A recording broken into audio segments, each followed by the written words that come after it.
Chapter 556. Seeing Fan Xian walk in with a heavy expression, the soulless Hongzhu climbed up from the ground and knelt in front of him. He lowered his head and didn't say a word. There was no one else around this room in the Eastern Palace. There was only the standing Fan Xian and kneeling Hongzhu. The dim light from outside shone in and cast their shadows on the wall. It looked strange. Fan Xian stared at Hongzhu's soulless face. The hands hanging by his sleeves tightened into fists and then slowly relaxed. Tiredly he said, "I need an explanation for this matter." Hongzhu raised his head and glanced at him. His eyes were full of guilt and deep self-blame. However, he only lowered his head again and kowtowed.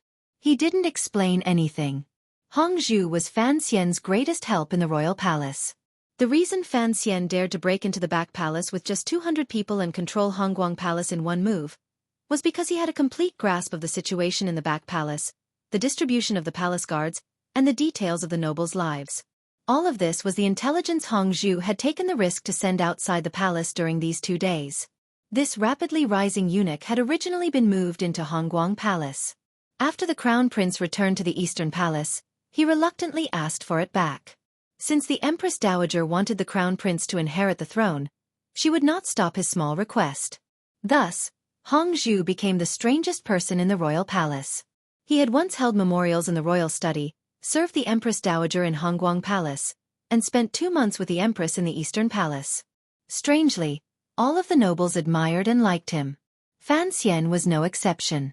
However, no one knew that Hongzhu was Fan Xian's spy in the palace. The reason the guards on duty on the way from the palace gates to Hongguang Palace were strangely poisoned and unable to give an early warning was all because of this eunuch. Hongzhu had played a large part in Fan Xian's success in breaking into the palace. However, Fan Xian's gaze as he looked at him was not very gentle. He needed an explanation. The crown prince and empress were in the Eastern Palace, under Hongzhu's eyes. How could they react to such a thunderous attack on the palace and escape before Fan Xian's sharp sword arrived? Fan Xian's fists tightened. A gloomy voice seeped out from between his teeth. He smiled coldly and said, "Was it you who leaked the information?" Hongzhu didn't dare look at Fan Xian's cold eyes and nodded his head heavily. Fan Xian sucked in a cold breath and looked at him in disbelief. "Do you know what you're doing? We are rebelling, not playing house." In order to not let the people in the Eastern Palace hear, he did not raise his voice, but the emotions inside gradually became frantic.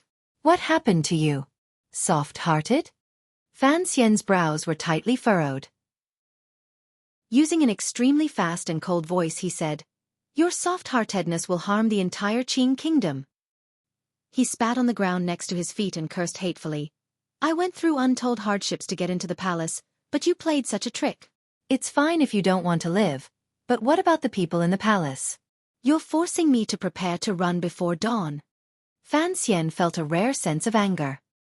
He could not understand how such a meticulous plan, which mobilized the spies he had spent countless hours and effort hiding in the palace, had, for reasons he could not understand, made such a big mistake.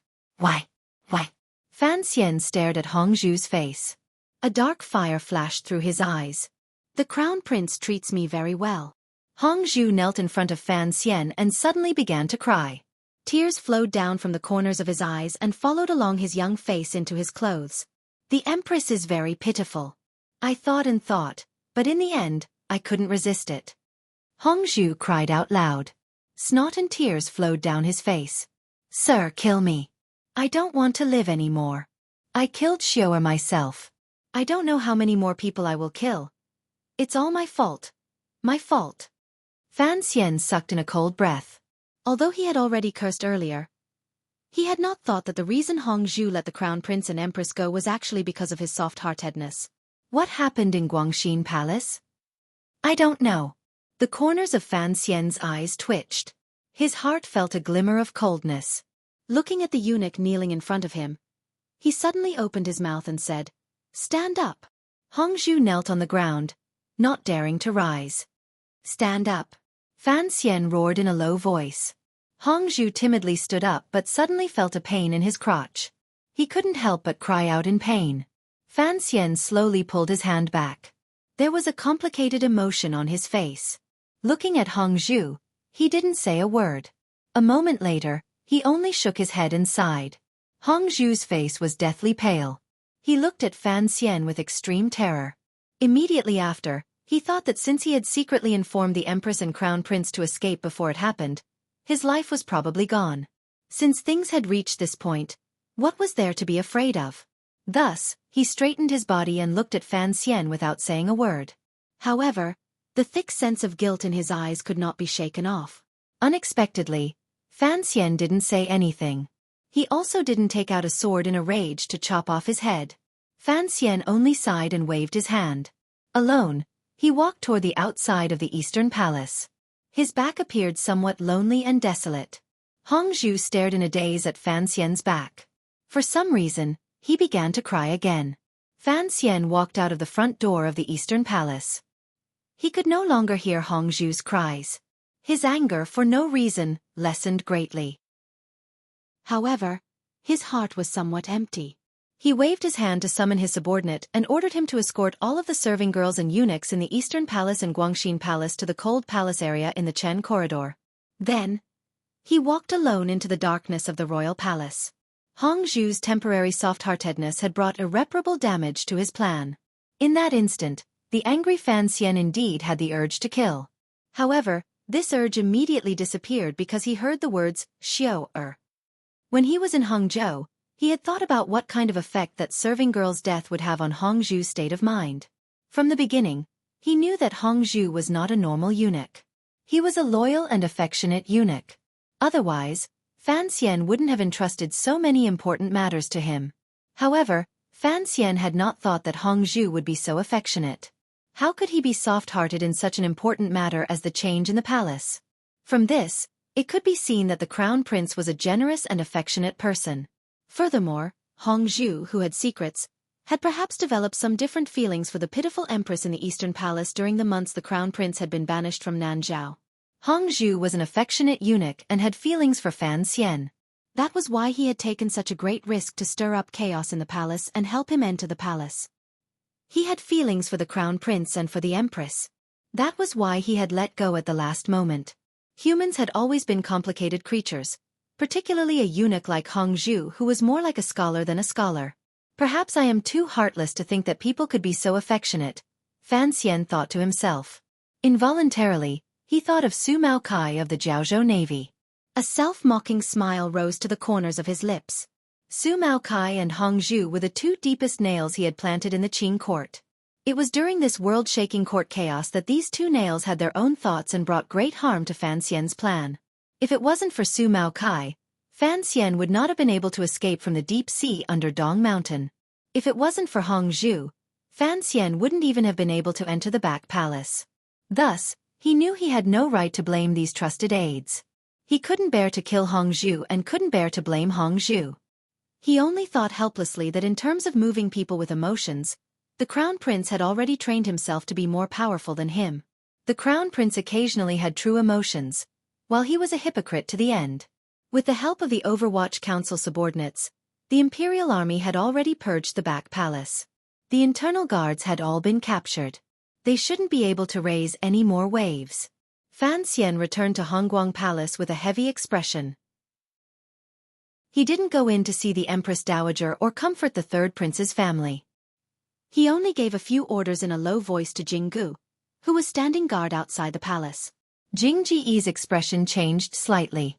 It was as if he had not thought that the commissioner would be considering the problem of failure in the midst of such a great victory. However, he didn't ask anything.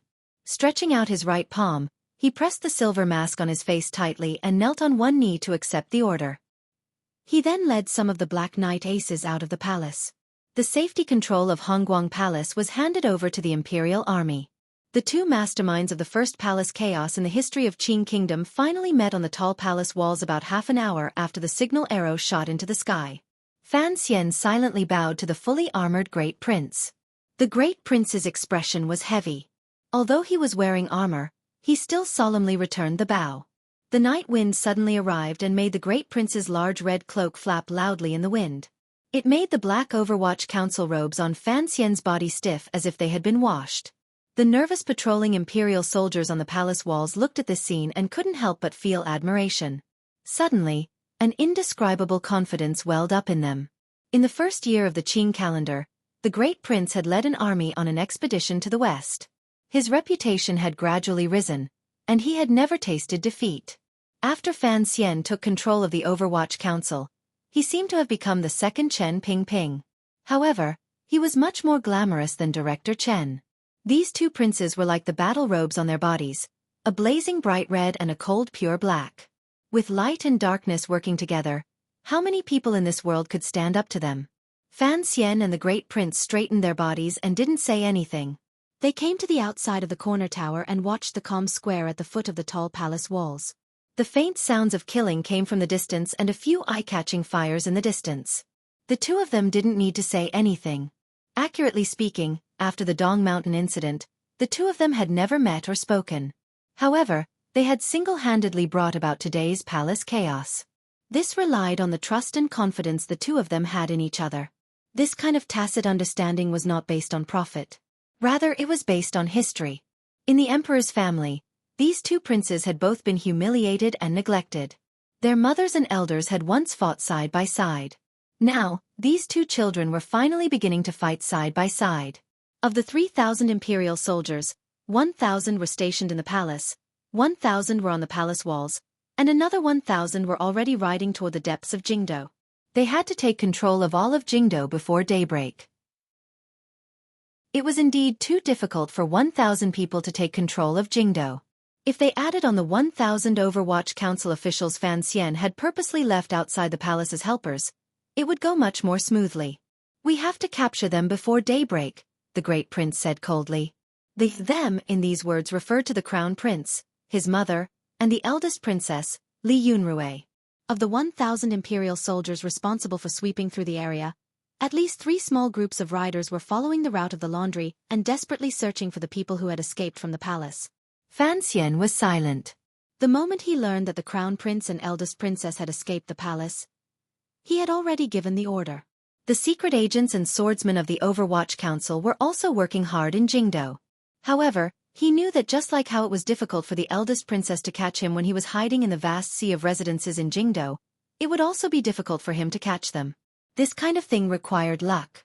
What was disadvantageous to Fan Xian and the Great Prince was that they only had 6 hours before daybreak. Everything is fine in Hongguang Palace. Fan Xian didn't answer the Great Prince's question.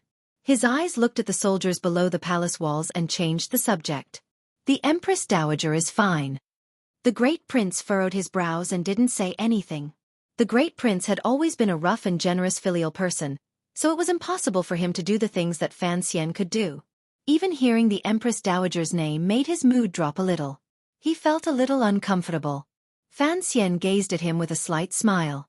It was as if he could see through the shadow in his heart. He said, "The struggle for imperial power has always been a matter of life and death. We are only carrying out the emperor's posthumous edict. The history books will give you the evaluation you deserve." "I don't care about that." The Great Prince shook his head and faced the night wind high above the palace walls. In a quiet voice he said, "There's no need to say any more. Since Father has given you full authority to handle this matter in the posthumous edict, I believe you can handle it well. I have confidence in you." If he didn't have confidence, the always filial Great Prince would not risk Lady Ning's life and raise an army to rebel. "But, can you give me confidence?" Fan Xian looked at the imperial soldiers that appeared sparse compared to the vast royal palace and sighed. There were only 1,000 soldiers around the royal palace. No matter what, it was not enough to give one a strong psychological support. The Great Prince understood what he was worried about. After a moment of silence he said, "Father went to Dong Mountain and took away a group of imperial soldiers. Tonight, another group was lost. Don't worry, when used to defend a city, it is always 1 against 3, particularly in a place like the royal palace. 1 against 4 is fine. But, the royal palace is very big. It is difficult to take care of it all." Fan Xian lowered his head and calculated. If the eldest princess and crown prince are actually allowed to escape Jingdo and meet with the Jingdo garrison, how many soldiers can the old Qin family move into the capital? 10,000 people of the Jingdo garrison. Since the Great Prince had raised an army, he had calculated the military power inside and outside Jingdo clearly. If we combine our forces, there will be 5,000 people. We should be able to hold them off. My people cannot be used to guard the palace. Fan Xian shook his head and raised his right arm to point at the dark sea of residences in Jingdo. They only have power in there. He turned his head to look at the side of the great prince's face and said with slight worry, "You've forgotten one thing. The second prince is not in the palace. He moved quickly and has probably already sneaked out of the city. Do you not need to consider Yi Zhong's subordinates? Furthermore, the army in the old Qin family's hands is not just the Jingdo garrison." The corners of the great prince's eyes twitched. If the Yi and Qin families truly joined hands to attack, even if the royal palace suddenly produced another 3,000 imperial soldiers, he would not have much confidence. Furthermore, the royal palace is an isolated palace. It is not like the large counties that have provisions. If the palace is surrounded by an army, how many days can you and I hold out? The great prince suddenly turned and stared into Fan Xian's eyes. What exactly do you want to say? Of course, I know the royal palace is not easy to defend, but why do we have to defend the palace and not the city? Defend the city? None of the 13 city gate guards have fallen into our hands. We have no idea which of the 9 city gates will be gently knocked open by the eldest princess, just like how I knocked open the door to the back palace. Don't hide it from me, the great prince said. You cannot give up on the city gate guards. Your people have already gone to the city gate guards. The spy the eldest princess buried in the city gate guards last night has already been killed by you. Fan Xian smiled self-mockingly and said, "The Overwatch Council is not an immortal. It is impossible for them to dig out all of the eldest princess spies. Furthermore, we have to plan for the worst. If the Empress Dowager's edict is unable to subdue Commander Zhang of the city gate guards, you and I have to be prepared to be trapped by the army in the palace. I only want to know how many days it will take for the Qin family's army to enter the capital. Yi Zhong has received the edict to return to Dingzhou. Even if he stops halfway, it will still take some time for him to reach the capital. If we only count the Jingdo garrison, it will arrive in a day," Fan Xian calmly said. The Qin family's army will arrive in about 4 days. It should be around the time Yi Zhong returns to the capital.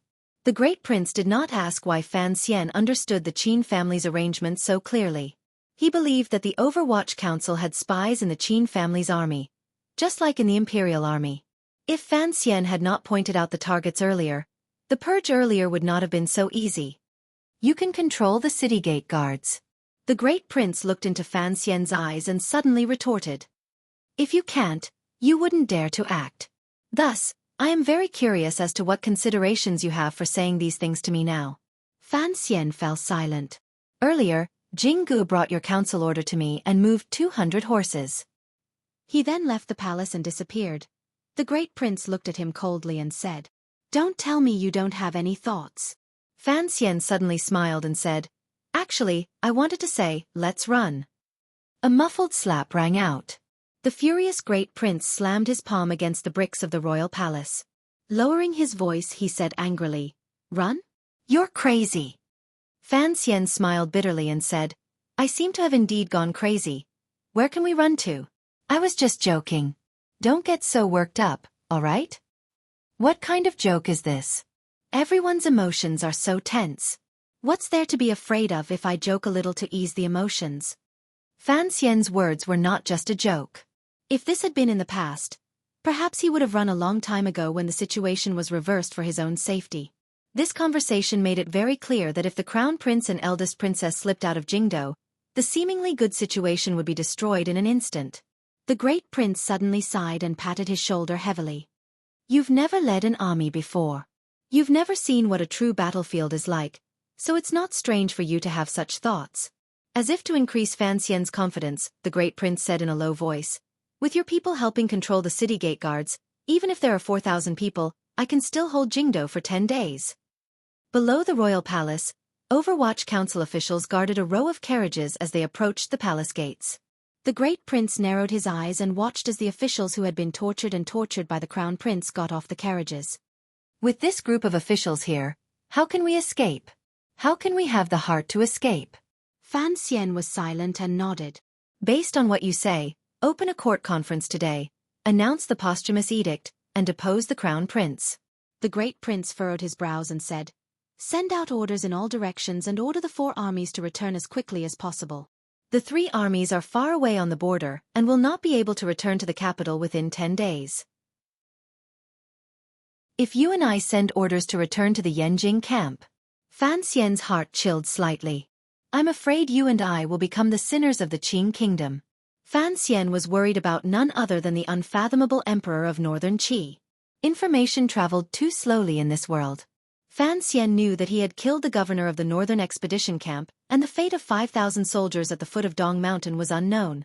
If the royal palace was in chaos right now and he used the title of regent to move the army stationed in Yanjing back, it would probably fall into the northern Qi emperor's calculations.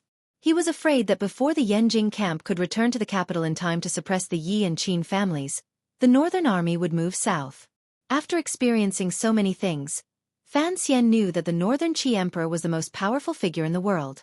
Since he had secretly communicated with the eldest princess and participated in the inside story of Dong Mountain, he would not pass up such a great opportunity.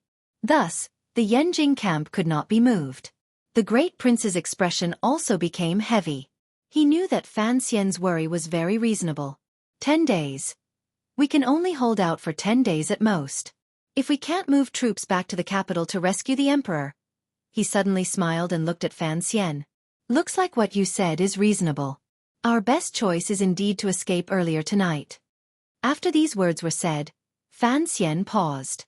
Immediately, the two of them met each other's eyes and began to laugh loudly for no reason.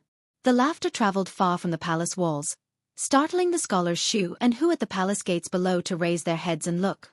They could faintly make out that it was the great prince and Fan Xian.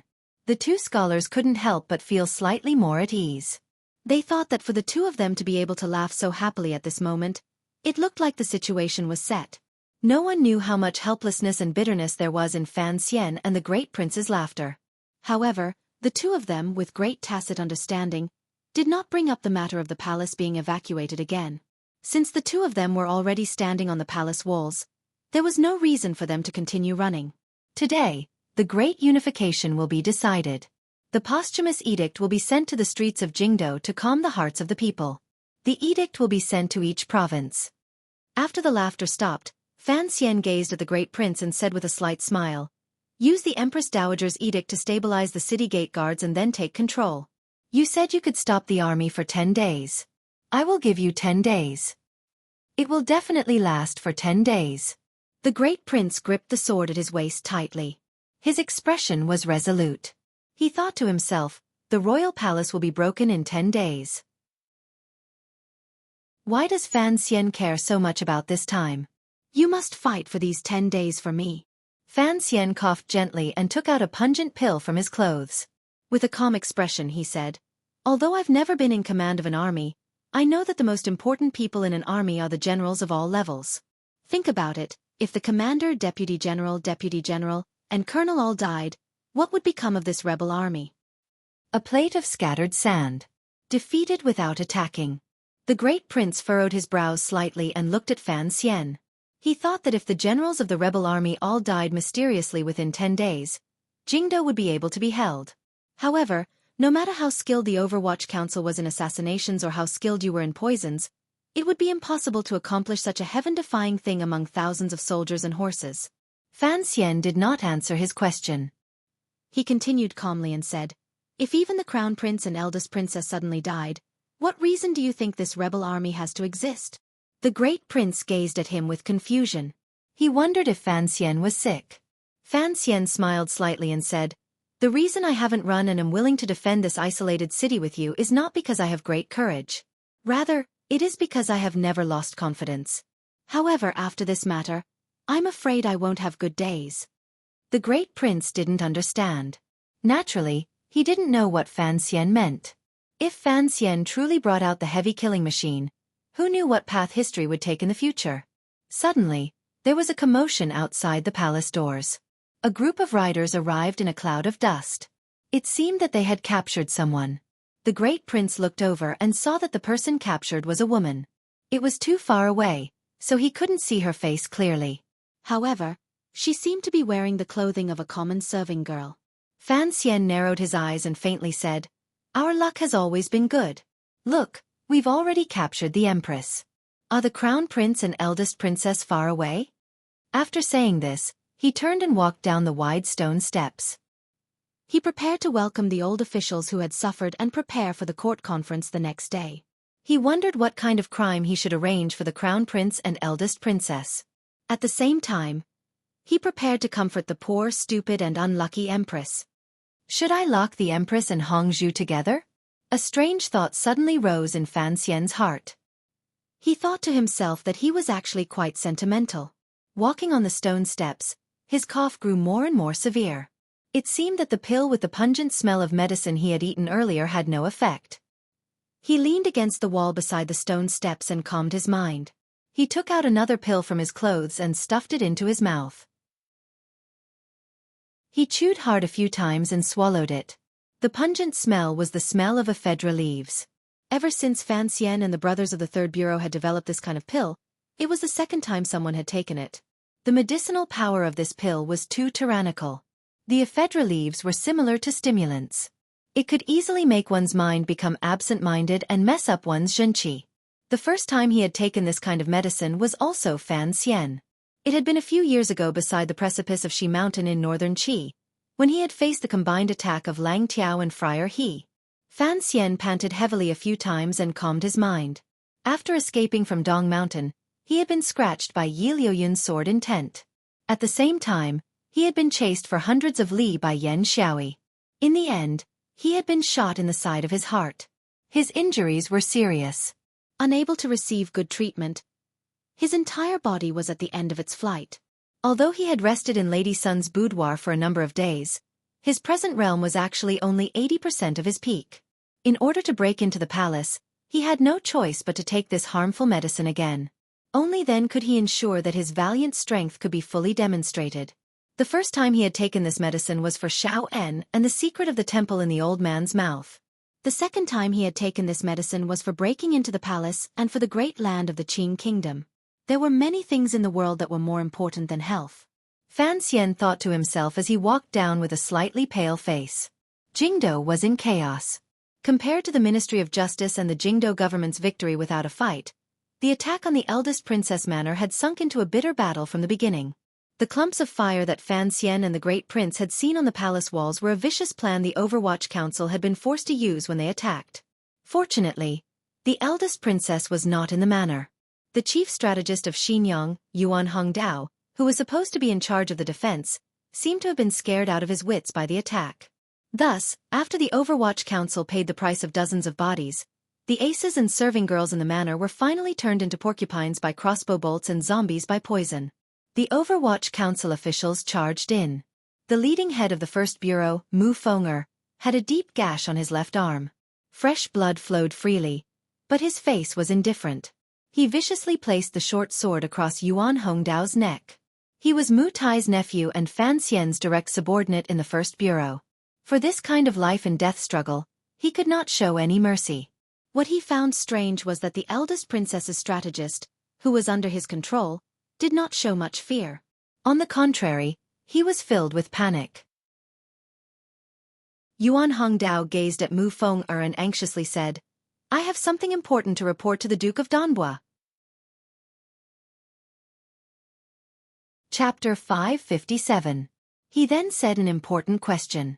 After combing through the contents of this scroll, he realized that he had made a big mistake and was very ashamed. In the book, the Minister of Appointments, Yan Hangshu, had already left his post when the emperor first attacked the eldest princess.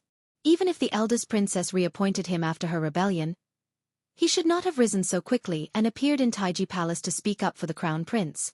This is a big mistake. I will slowly correct it. I apologize again. Mu Feng'er narrowed his eyes.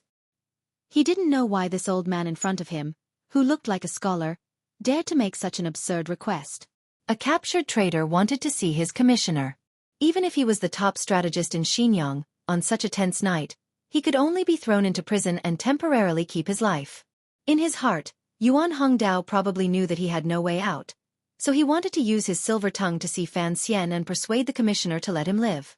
However, Mu Feng'er, an official of the Overwatch Council, loathed from the bottom of his heart these so-called strategists who only knew how to talk and plot. There were no relevant instructions in the orders he had received. He would not give Yuan Hongdao any more time to struggle. Seeing Yuan Hongdao open his mouth in panic to speak, Mu Feng'er was increasingly sure of his judgment. It looked like this old man was extremely afraid of death. He furrowed his brows and did not give Yuan Hongdao another chance to speak. He pulled back his short sword and then smashed out with his fist, directly creating a bruise on Yuan Hongdao's temple and knocking him out. Yuan Hongdao only felt a ringing in his head. His vision blurred, and he fainted to the ground. In the instant before he fainted, his heart was filled with anger and helplessness. As the only remaining member of the Overwatch Council's first batch of spies, he knew very well how strict the Overwatch Council's missions were. Since this Overwatch Council official did not know his identity, he would choose such a crude and simple method to shut him up. In the entire world, only 3 people knew that he, the chief strategist of Xinjiang, was a member of the Overwatch Council. One was the Emperor, who had already died on Dong Mountain. Another was Director Chen, who was rumored to have been poisoned and was being pursued by the Qin family's army. Another was Yan Ruahai. As for the serving girl who had once met him, she had already died in an accident. Yuan Hongdao was unable to prove his identity. Mu Feng'er strictly followed the rules of the council and did not give him this opportunity. Perhaps this was the common sorrow of the sleuths in the countless worlds from ancient times until now. The possibility of them falling at the hands of their comrades was often greater than them revealing their identities and being silenced by their enemies. He only felt some regret and a strong sense of worry. Mu Feng'er did not know that the person who had fainted in front of him was his senior, nor did he know how much unknown danger his simple punch would bring to Jingdo in the following days. He simply ordered his subordinates to clean up the eldest princess courtyard. He then escorted the remaining captives and locked them into the Overwatch Council's dark prison. Fan Xian took 2 ephedra pills in a row. The powerful medicinal power covered his eyes with a faint and ominous red. However, in the dark of the night, it was difficult to see clearly. He walked to the foot of the palace walls and respectfully welcomed the officials the Crown Prince had locked up in the Ministry of Justice's prison. He held Xu Wu and Hu the scholar's hands. His thin lips opened slightly, but he was so moved he couldn't say anything. There was no need to fake anything. Fan Xian was indeed moved that the civil officials of the Qing kingdom would stand on his side at such a critical moment. Although he had the emperor's posthumous edict in his hands and his father-in-law in Wuzhou had, at the most critical moment, finally brought out his most deeply hidden students and old friends in court. He knew how much courage it took to oppose the crown prince's ascension in Taiji Palace. If Li Changqian was as cold-blooded as him or the second prince, these officials would probably have long become dozens of heroic spirits in the royal palace. Xu Wu and Hu the scholar didn't say anything. They only bowed toward Fan Xian. Xu Wu was the first person in the world to see the posthumous edict. Hu the scholar also knew the contents of the edict. He knew that although Fan Xian did not have the title of regent, he had the reality of regent. The emperor had given the power to choose an heir to the throne to Sir Fan Jr. This kind of trust and entrustment was rarely seen in thousands of years. Time is tight. Fan Xian knew that this was not the time to exchange words of admiration. He faced the officials in the hall and said in an even voice, "I'll have to trouble all of you to rest here for now. In a short while, a royal doctor will come to treat you." "Go do your own things, Duke," Hu the scholar said warmly. "At a time like this, we don't have much use. The flag has been waved, and the cry has been made. If those rebels and traitors still do not stop, then the Duke of Donbo will need to wield the Emperor's sword and kill them one by one." Although his words were light, his support for Fan Xian was completely clear. Fan Xian said, "I don't know how many other important matters require your support. Presently, the Empress Dowager already knows of the Crown Prince and eldest princess's evil actions. In her heartache, she is sick in bed and has entrusted all the affairs of the court to you too. I hope you two can temporarily endure the pain of your skin and stand well for the Qing kingdom." "I dare not do as you wish," Xu Wu replied in a raspy voice. The dozens of officials behind him also raised their hands. These civil officials knew that the situation in Jingdo was still complicated. They had to hurry and settle the matter. As for the news of the Empress Dowager being sick in bed, these officials unconsciously filtered it out of their minds. No one was stupid, particularly these civil officials. They all knew that Fan Xian planned to use the Empress Dowager to control the various yamens. Presently, he had the previous emperor's posthumous edict in his hands, the Empress Dowager, and the support of various officials. Jingdo, at least on the surface, appeared to be stable. The officials began to rest in a side room in Taiji Palace. Although this place was much better than the prison of the Ministry of Justice, it was still cold and cheerless. The floor was icy and hard. Everyone knew that before the court conference began, it was best for them not to rush to enjoy it.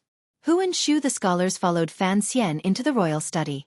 In this room where the Qing emperor presided over state affairs day after day and examined memorials, the lights were still very bright. In front of these two scholars, Fan Xian no longer needed to hide anything. Worry naturally appeared on his calm face.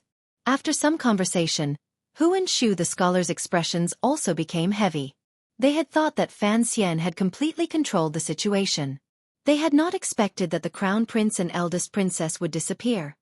Everything will be done according to ancestral precedent, Hu the scholar suddenly said calmly.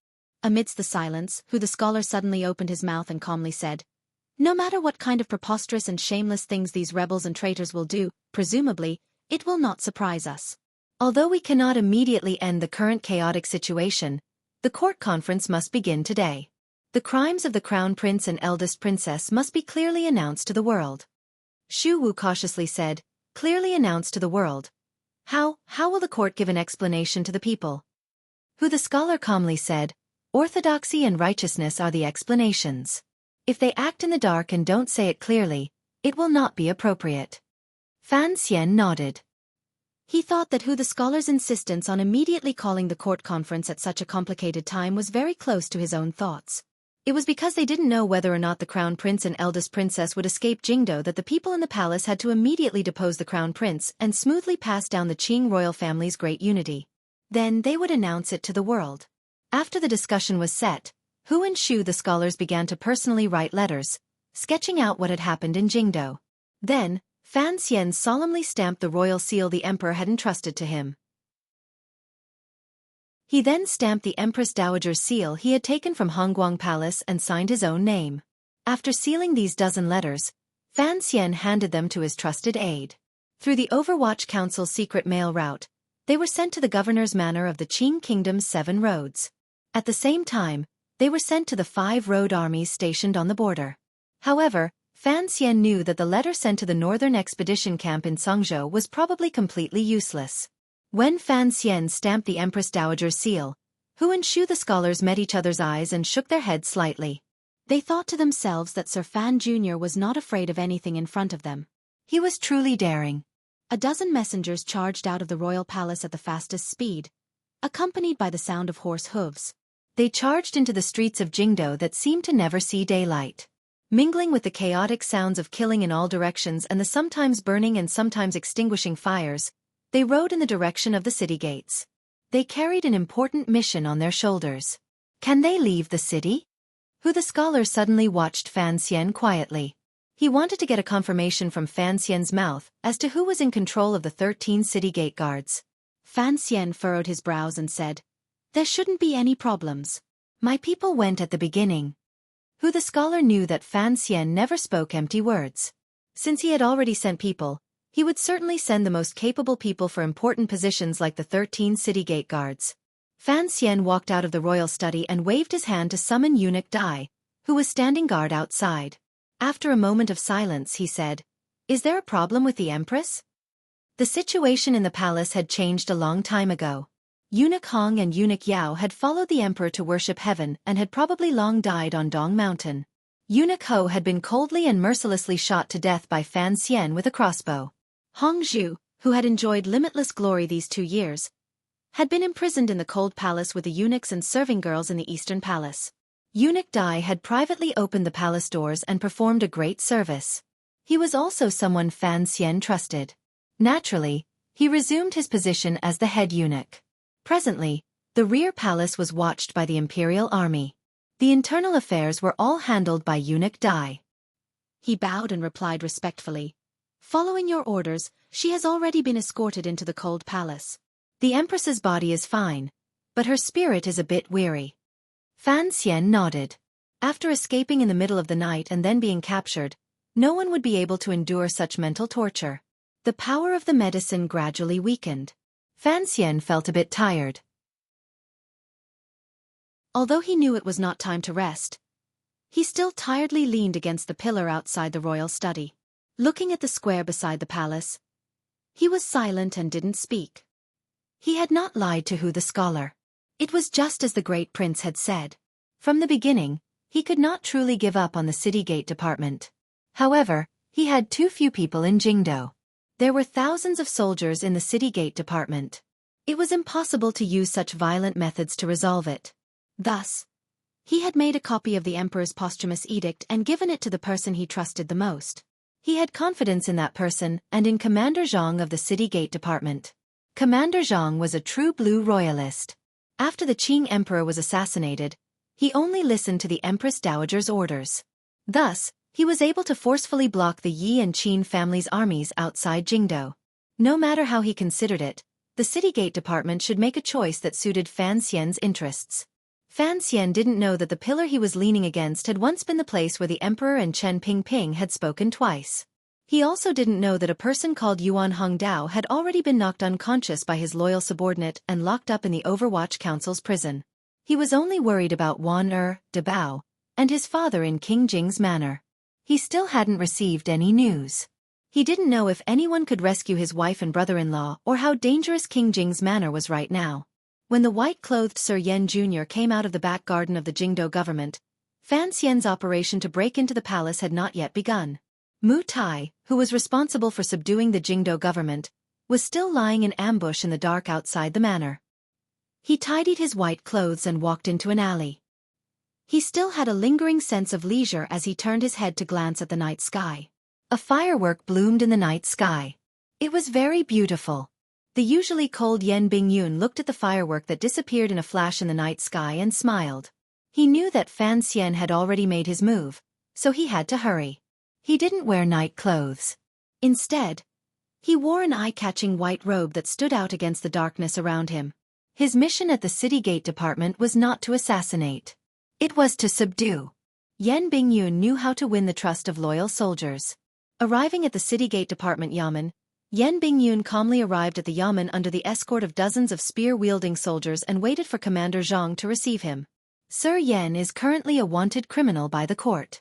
You are quite daring to come to see me. Commander Zhang of the 13 city gate departments, the key figure in controlling the opening and closing of Jingdo's 9 city gates, slowly walked out of the doorway and looked at the white-clothed Yan Bingyun with furrowed brows. Chapter 558. Another blunder. I actually made the link to the Fist Aura into Evil Ming. Of course, both books were written by the same person. The book number has been corrected. It should be 10400013. I also don't understand why I would bring up Evil Ming's link. What a head-scratcher. Commander of the 13 city gate guards, Zhang Duqing, 3rd level. His personnel files were in the Bureau of Military Affairs. His manor was in the south of the city. His servants were chosen by the Overwatch Council. His salary was taken from the internal court. He had never gone to the Bureau of Military Affairs for a meeting. He hadn't even taken a step into the old military yamen. Nominally, he was a soldier. His relationship with the Qing military was like that of a widow and a father-in-law. Even if you beat him to death, he wouldn't dare get too close. His family, colleagues, and the people he socialized with were all people the emperor allowed him to socialize with. The reason for this was because the emperor always kept the keys to the 9 city gates on his belt. Thus, the Qing emperor had to keep his head on his belt. If Zhang Duqing dared to rebel, the emperor had many ways to make him die a tragic death. However, no one thought that Zhang Duqing would rebel. It wasn't just because his family had been loyal for generations. It wasn't just because even his wife was the descendant of generations of loyal officials. Over the years, people had become used to Zhang Duqing's way of doing things. He ate the emperor's food and listened to the emperor's words. Sir Zhang would not wish the emperor wisdom when he ate. He would also not occasionally find an excuse to enter the palace to flatter the emperor. However, he carried out any of the emperor's edicts with unusual firmness, including that night many years ago when Jingdo bled with blood. Counting on one's fingers, Sir Zhang Duqing was like Dingzhou's Yi Zhong. They were both elders who had managed Jingdo for nearly 20 years. For such a person who was as clean as tofu and the sensitive position he managed, no power dared to come into contact with him. Even the second prince, who had once fought with the crown prince for power, did not dare. Coming into contact with Zhang Duqing was the same as touching his father's crotch. Thus, Zhang Duqing was like an invisible person in officialdom. Unless it was a critical moment like this, no one would think of him. After the Qing Emperor had died heroically on Dong Mountain, Sir Zhang Duqing's loyalty had quickly and accurately shifted to the Empress Dowager. His figure was revealed in an instant, and it was especially dazzling. He was loyal to the Empress Dowager not because she was the Emperor's birth mother, but because the Emperor had announced to the world that the present Qing kingdom was being ruled by the Empress Dowager. These two young officials of the Overwatch Council could guess that the Emperor must have other ways to control Zhang Duqing. However, the Emperor had already passed, so they had no way to start. They could only proceed from the word of loyalty. Zhang. Fan Zhang, Yan said. Yan Zhang, Zhang, Yan. Yan Zhang Duqing was already old, and the bags under his eyes were a little thick. Perhaps it was because he had been worried these days and hadn't had a good rest. At this moment, the pupils above the eye bags were shining with sadness, anger, and many other emotions. In the yamen of the 13 city gate guards, Yan Bingyun arrived alone. After handing over the copy of the posthumous edict, he quietly waited for Zhang Duqing's choice. To be able to copy the Qing Emperor's posthumous edict in such a short amount of time proved that the Overwatch Council's skill level had taken a qualitative leap after successfully forging the old Ming master's will. It also proved that Fan, at this moment, was a revolutionary rebellious spirit that was not afraid of boiling water. It also proved that although Sir Yan Jr. was loyal to the monarch and loved his country, he was not mechanically bureaucratic in the details. The so-called posthumous edict was actually a letter the emperor had written to the Empress Dowager in an indifferent tone that seemed to have seen through the affairs of the world the night Dong Mountain was surrounded. In the letter, he mentioned the matter of dethroning the crown prince, as well as the sinister roles the crown prince and eldest princess played in the siege of Dong Mountain. At the same time, he clearly stated that after Fan Xian returned to Jingdo, the power of regent would be given to him. Furthermore, to everyone's disbelief, he would be given the power to choose the next monarch of the Qing kingdom. 2 lines of tears flowed down from Zhang Duqing's eyes. Although he had long known that the emperor had died on Dong Mountain, seeing the emperor's handwriting, this third-level commander of the city gate guard still couldn't stop the emotions in his heart from surging. Has the Empress Dowager seen this posthumous edict? Zhang Duqing suddenly raised his head and stared into Yan Bingyun's eyes. Sir Yan Jr. was increasingly certain that the plan he and Fan Xian had come up with would succeed. No matter how one looked at it, this commander famed for his loyalty in court would stand on his side. He quietly said, "The Empress has already seen it." Then what about the fireworks and arrows in the palace earlier?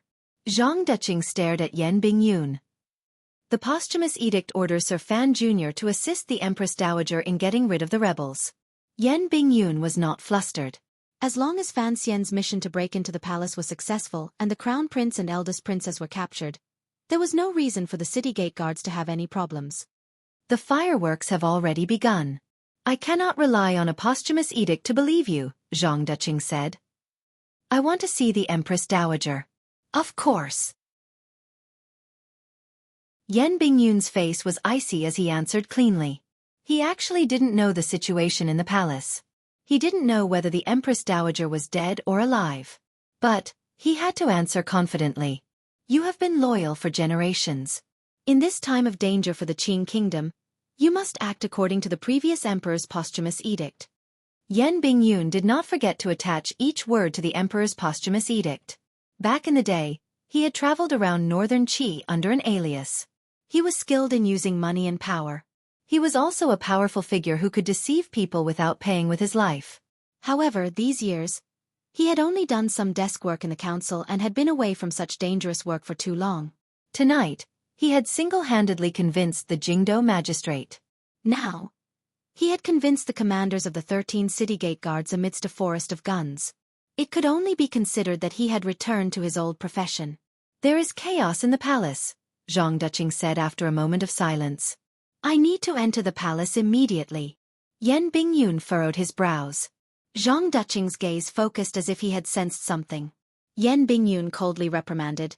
Sir Zhang, don't forget that the emperor has entrusted these 9 city gates to you.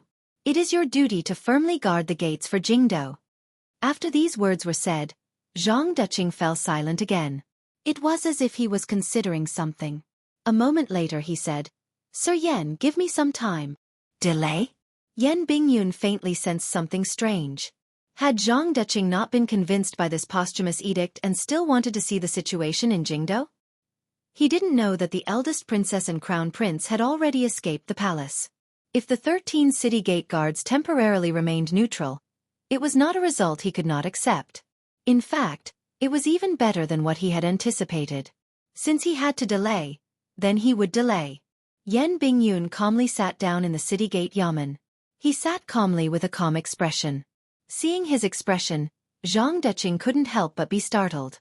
It was as if he had not expected him to be so confident.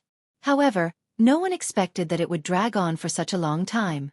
Yan Bingyun was under house arrest in the city gate yamen. There was no hot tea to drink or music to listen to. It was indeed difficult to endure. Of course, the most difficult thing was the omnipresent pressure. He drank the northwest wind and heard the occasional sound of killing in Jingdo. Sometimes, he could even smell a faint burning smell. Someone had probably set something on fire. Zhang Deqing didn't have much time to sit with him. As the commander of the city gate guards, he had too many important things to take care of. He gripped the sword at his waist and walked in the darkness on the city walls. The blisters under his eyes had miraculously disappeared. A light like that of a hawk's flashed through his eyes as he stared at every movement in Jingdo. At the same time, he occasionally sent out orders to suppress his subordinates and strictly forbid them from participating in the coup in Jingdo. He only had 3,000 soldiers watch the 9 Jingdo city gates tightly. In his eyes, the so-called righteous power led by Fan Xian was actually a coup. Although, after reading the posthumous edict, he had to admit that Fan Xian had a righteous reputation, he still unconsciously thought that everyone who attacked the royal palace was a bad person. Compared to Shangjing in northern Qi, Qing Kingdom's Jingdo did not have as much history. However, it had more traces of the military. Although the city walls were not modeled, they were very thick. Although they were not as tall as the royal palace, if they were truly used for defense, the various configurations were much more powerful. Zhang Deqing stood on the city walls. It was as if he was drawing endless power from the thick stone and brick walls, giving him the courage to make certain choices. At a lookout, he stopped and gazed into the distance in the direction of the royal palace. The chaos in Jingdo gradually calmed. It seemed that the Jingdo government had already been subdued by Fan Xian. Bailiffs began to go out into the streets and sound gongs to calm the people. He did not know that the two masterminds of the Jingdo Palace Rebellion, the Great Prince and Fan Xian, were also standing on the city walls and gazing into the distance in the direction of the city gates. A faint worry flashed through his eyes. If things continued to develop like this, he could only accept the posthumous edict. Perhaps this was not a bad choice.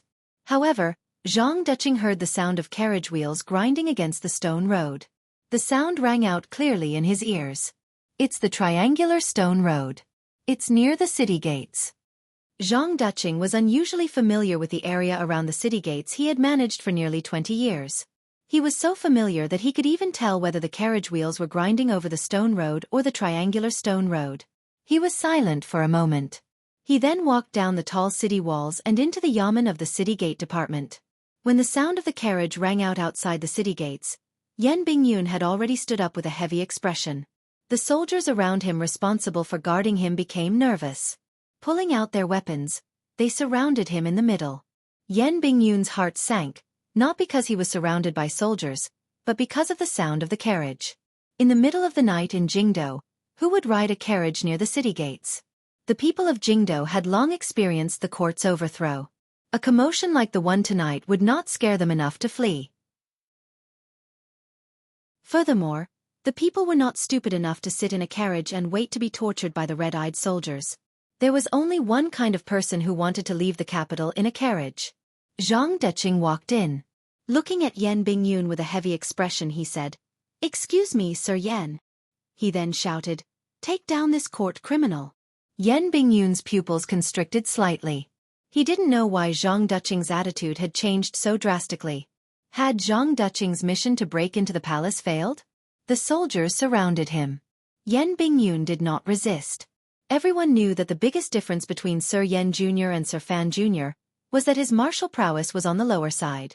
When he attacked, he did not have much killing power. Yan Bingyun would not risk his life. Zhang Deqing only wanted to take him down. If he resisted and these dozen long spears pierced into his body, It would not feel good. The City Gate Department did not have the Overwatch Council's steel finger gloves. Instead, they had a small shackle. After it locked onto a person's wrist, it was impossible to struggle free. After Yan Bingyun was tightly bound, Zhang Deqing let out a breath and looked with confusion at the dark night outside. Who would have thought that you would actually come alone? Zhang Deqing's brows were furrowed tightly. I don't know whether to say that Sir Fan Jr. is stupid or that you are too daring. Yan Bingyun was kicked to the ground and made a rare joke. Actually, this is just a problem of manpower. He paused and then said, I cannot imagine that I would misjudge a person. Zhang Deqing was silent for a moment and then said, the reason is simple. If you win, I will follow the edict. If you lose, what benefit is there for me to follow the edict? Yan Bingyun furrowed his brows and sighed a moment later. A loyal official, loyal official. How loyal? I am loyal to the emperor, but I will not be loyal to this posthumous edict whose authenticity is unknown. Zhang Deqing's expression was slightly ugly. It was as if he felt a glimmer of fear that he had disobeyed the emperor's posthumous edict. The commander of the City Gate Department thought to himself that if the emperor was still here, he would be a loyal official for a lifetime. However, the emperor was no longer here. Who would want to guard these 9 broken city gates for a lifetime? Yan Bingyun was silent. He had come to the City Gate Department to take a risk, but it was also based on his judgment of Zhang Deqing. He still could not convince himself why such a commander would so cleanly choose to stand against the posthumous edict. Had Fan Xian lost? Yan Bingyun's brows were still furrowed as if he was thinking of a difficult problem. At this moment, Zhang Deqing was only 3 steps away from him. Yan Bingyun's brows suddenly relaxed. A drop of cold sweat slid down from the corner of his brows. However, Zhang Deqing clearly heard a cracking sound, as if a table leg had been forcibly broken by someone. Yan Bingyun suddenly raised his head and said each word clearly. Commander of the 13 city gate guards, Zhang Deqing, has disobeyed the edict and aided in the chaos. All Qing citizens should be punished according to the emperor's posthumous edict. Zhang Deqing's gaze moved slightly. He didn't know who Yan Bingyun's words were meant for. At this moment, the people in the hall were all his trusted aides. No one would be stupid enough to attack. However, he felt a glimmer of strangeness in his heart. Unconsciously, he retreated, wanting to put some distance between him and the tightly bound Yan Bingyun. Someone moved. The person who moved was not Yan Bingyun. Rather, it was one of Zhang Deqing's trusted soldiers. After that person heard Yan Bingyun's words, his face darkened. Gritting his teeth, he raised the knife in his hand and brought it down toward the back of Zhang Deqing's head. Just as was said earlier, no matter how much the Qing emperor trusted Zhang Deqing's loyalty, he would always have spies in the City Gate Department. Most of these spies were sent out by the Overwatch Council. Fan Xian and Yan Bingyun could not come into contact with these spies, but Yan Bingyun was using the posthumous edict to gamble on the hot blood of these spies. Even if it was 1 in 10, it would still be very effective. The wind of the knife came down. Zhang Deqing's face darkened. Without turning his head, he raised his sword and swung it. With a crisp sound, he was forced to take a step forward. The knife of the Overwatch Council secret agent behind him was also blocked. The long spear stabbed forward. In an instant, the secret agent's body was covered in fresh blood and died. Yan Bingyun also moved at this moment. When the drop of cold sweat dripped from his forehead, he had already moved. He gritted his teeth and forcefully snapped his left wrist in the middle. He was not a normal official or general. He was the successor commissioner of the Overwatch Council. Since he dared to come personally to the City Gate Department, he had confidence. The Overwatch Council had studied the tools of the City Gate guards very thoroughly. In the end, they had finally discovered the problem with this flail. As long as someone was able to separate the entire wrist joint in a short amount of time and endure the splitting pain, they could pull the wrist out. Yan Bingyun was able to endure the pain and was willing to be ruthless to himself. When Zhang Deqing took a step closer to him, he had already charged up like a cheetah. With the flail in one hand, he viciously smashed it toward Zhang Deqing's head. A glimmer of fear flashed through Zhang Deqing's eyes. Perhaps betraying the emperor had made his state of mind unsteady. He did not dare to take this blow head-on and retreated in a panic. At this moment, the soldiers behind him had stabbed the Overwatch Council secret agent to death, and just happened to block his path of retreat. He could only rush wretchedly toward the door of the hall in an attempt to temporarily avoid this attack. Yan Bingyun floated up and gave chase like a cloud. Along the way, he flipped his wrist and snatched the sword from Zhang Duqing's hand. With a flash of green light, he chopped off the arm of an officer who had come to help. Like a maggot on a bone and a greedy cloud, Yan Bingyun did not fall a single step. He stuck close to Zhang Duqing's body and arrived at the door of the hall. Feeling the dense sword qi behind him, Zhang Duqing was frightened. He had not expected Yan Bingyun to have such delicate and ruthless sword skills. Yan Bingyun was not good at martial arts, but that was when compared to the freak Fan Xian. Once he exploded to kill, how could the most famous spy in the history of the Overwatch Council, Zhang Duqing, who had guarded the city gate for 20 years, stand up to him? The lightning-fast pursuit did not give the soldiers of the city gate guards any chance to react. The two of them had already reached the door of the hall. Bloody wounds appeared on Yan Bingyun's body. If Yan Bingyun had not tried to restrain him to control the city gate guards, he would probably have long lost his life. Suddenly, two rays of sharp qi shot toward Yan Bingyun's body. They were extremely powerful and abrupt. Yan Bingyun gave a muffled grunt and pulled back his sword to protect his chest. Blood seeped out of his nose and mouth. However, the sharp attack finally stopped. Zhang Duqing wretchedly rolled to a stop at someone's feet. It was possible to see the light-colored palace dress hidden under ordinary clothing. The calm eldest princess, Li Yunrui, smiled slightly at Yan Bingyun and said, "Under the protection of two aces of the Juanshan Conference, let me tell Sir Yan Jr. that the reason Duqing betrayed us is because he was originally one of us." A glimmer of disbelief and shock flashed through Yan Bingyun's eyes. Shortly after, it turned to dejection. His left hand had been crippled. Standing in the hall of the city gate guards in front of the pool of blood of that brave secret agent, he appeared very lonely. Chapter 559. At the end of last month, Baoyu's father's father said that it was okay not to read the book reviews. I deeply agree with him. Recently, I haven't read much, so I haven't added much. Please understand. The reason I haven't read it is because I have always been the kind of trash most easily affected by emotions. I can tolerate criticism and accept criticism, but that doesn't mean I like criticism, especially the glorious, correct, and great kind. Today, I drank some wine and couldn't resist reading it. Many negative emotions rose to the corners of my lips like a treacherous official's smile. I was unable to be happy. Writing a novel is making up a story. Once I explain it, it will become too boring. I can't say it. You will understand later. Regardless of whether I like it or not, I have to write it like this. In this world, there is no work that everyone likes to see.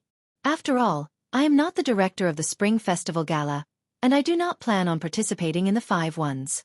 I understand that everyone likes this story, which is why they are discussing and criticizing it so seriously. However, I also hope that everyone can understand the irritation and unease of a person's body often staying at home and the mind often exploding. What I need the most right now is not advice or criticism, but the pleasure brought by praise or a calm space to write. These were some explanatory words shamelessly asking for applause. One of Yan Bingyun's hands was broken and hung weakly by his waist. He looked at the eldest princess. His gaze appeared dim. The dull pain in his chest let him know that he had already suffered internal injuries from the touch earlier. The aces of the Juanshan Conference beside the eldest princess were not people he could stand against. At this moment, the 13 city gate guards had already been heavily surrounded by soldiers. The long spears were pointed at Xiaoyan. 2 of the Juanshan Conference aces beside the eldest princess separated and quickly closed in on Yan Bingyun. The sharp blades in their hands gave off a deathly stillness that enveloped his entire body.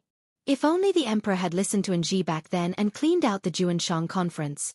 Before his death, Yan Bingyun couldn't help but think of this.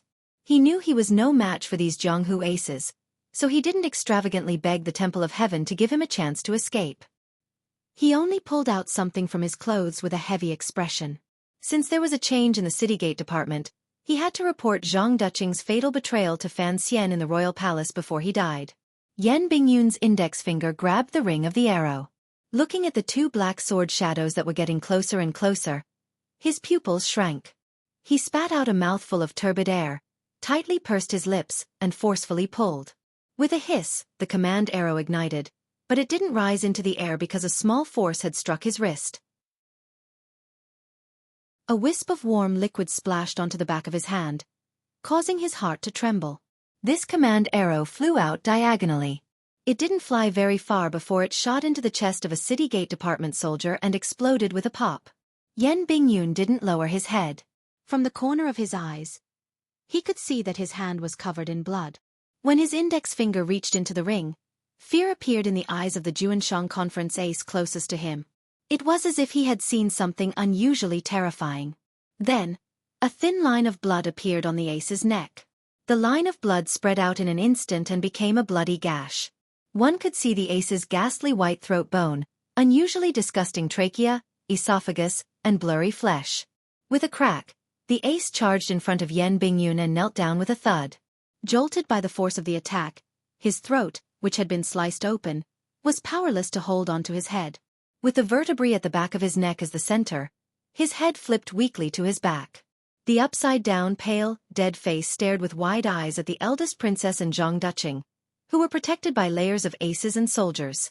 Fresh blood sprayed out of his throat like a fountain and struck Yan Bingyun's hand, painting his entire hand a bright red. Coincidentally, it also prevented the arrow of command from rising into the sky.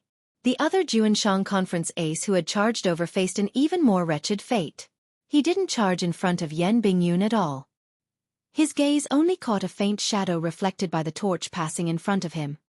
He felt a coldness at his throat. A delicate and lusterless sword stabbed out from behind him on the right. With unusual stability and ruthlessness, it pierced through his neck at high speed and came out from the other side. With a hiss, the tip of the sword extended and then retracted like a viper's tongue. Like lightning, it left his neck.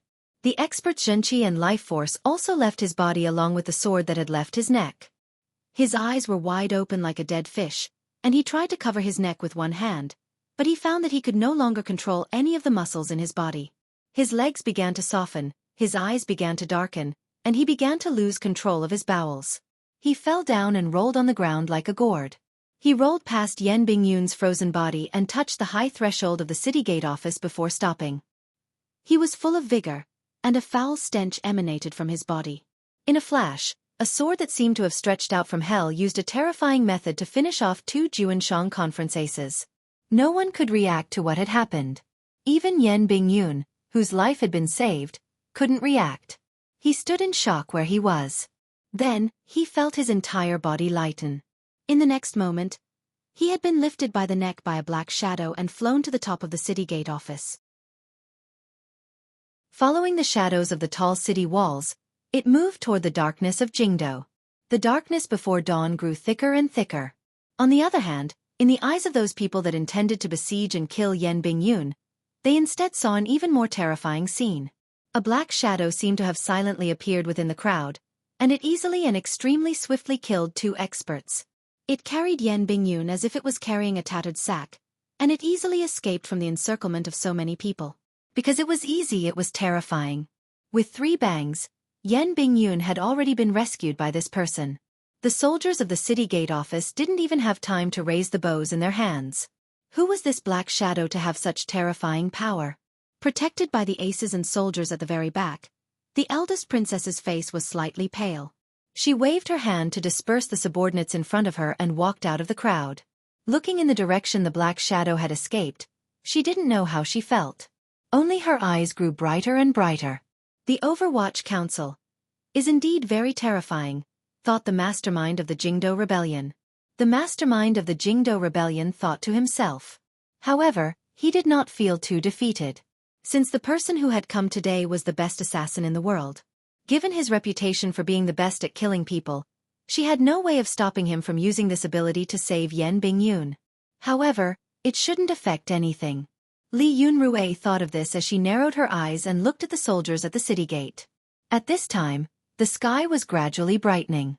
The sun below the horizon began to release countless little silver fish, allowing their bulging bellies to reflect their own light. Gradually, they chased away the thick darkness of Jingdo. The torches were no longer as bright. The warm morning light fell on everyone's bodies and cast shadows on the ground. Of course, the Overwatch Council was terrifying. The 8 bureaus had hidden dragons and crouching tigers.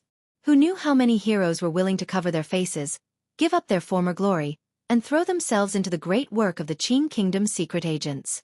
When this power was twisted together, the power that could be unleashed was something that even the Qin Kingdom's most powerful emperor was secretly wary of. In name, the Overwatch Council was a secret agency directly managed by the Qin Emperor. However, everyone knew that the reason the Overwatch Council was able to attract the service of so many aces and survive so powerfully in the Qin Kingdom for over 30 years was all because of the old cripple in the wheelchair.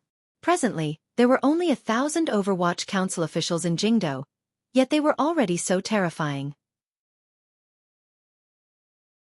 They had broken into the royal palace, suppressed the Ministry of Justice, forcefully opened the celestial prison, and subdued the Jingdo government. In one night, they had flipped the entire Jingdo upside down. Fan Xian's plan was good, and Yan Bingyun's execution was good.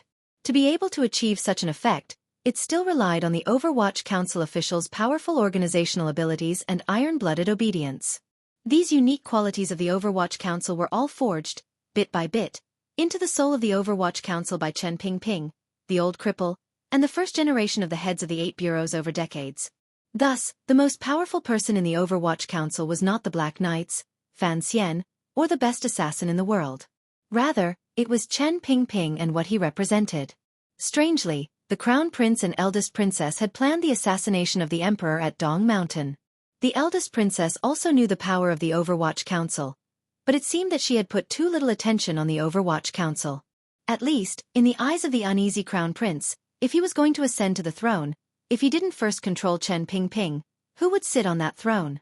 Fortunately, Chen Pingping had been poisoned and was isolated outside of Jingdo. The Crown Prince had thought that this was all his aunt's doing. No one knew that this matter had nothing to do with Li Yunrui.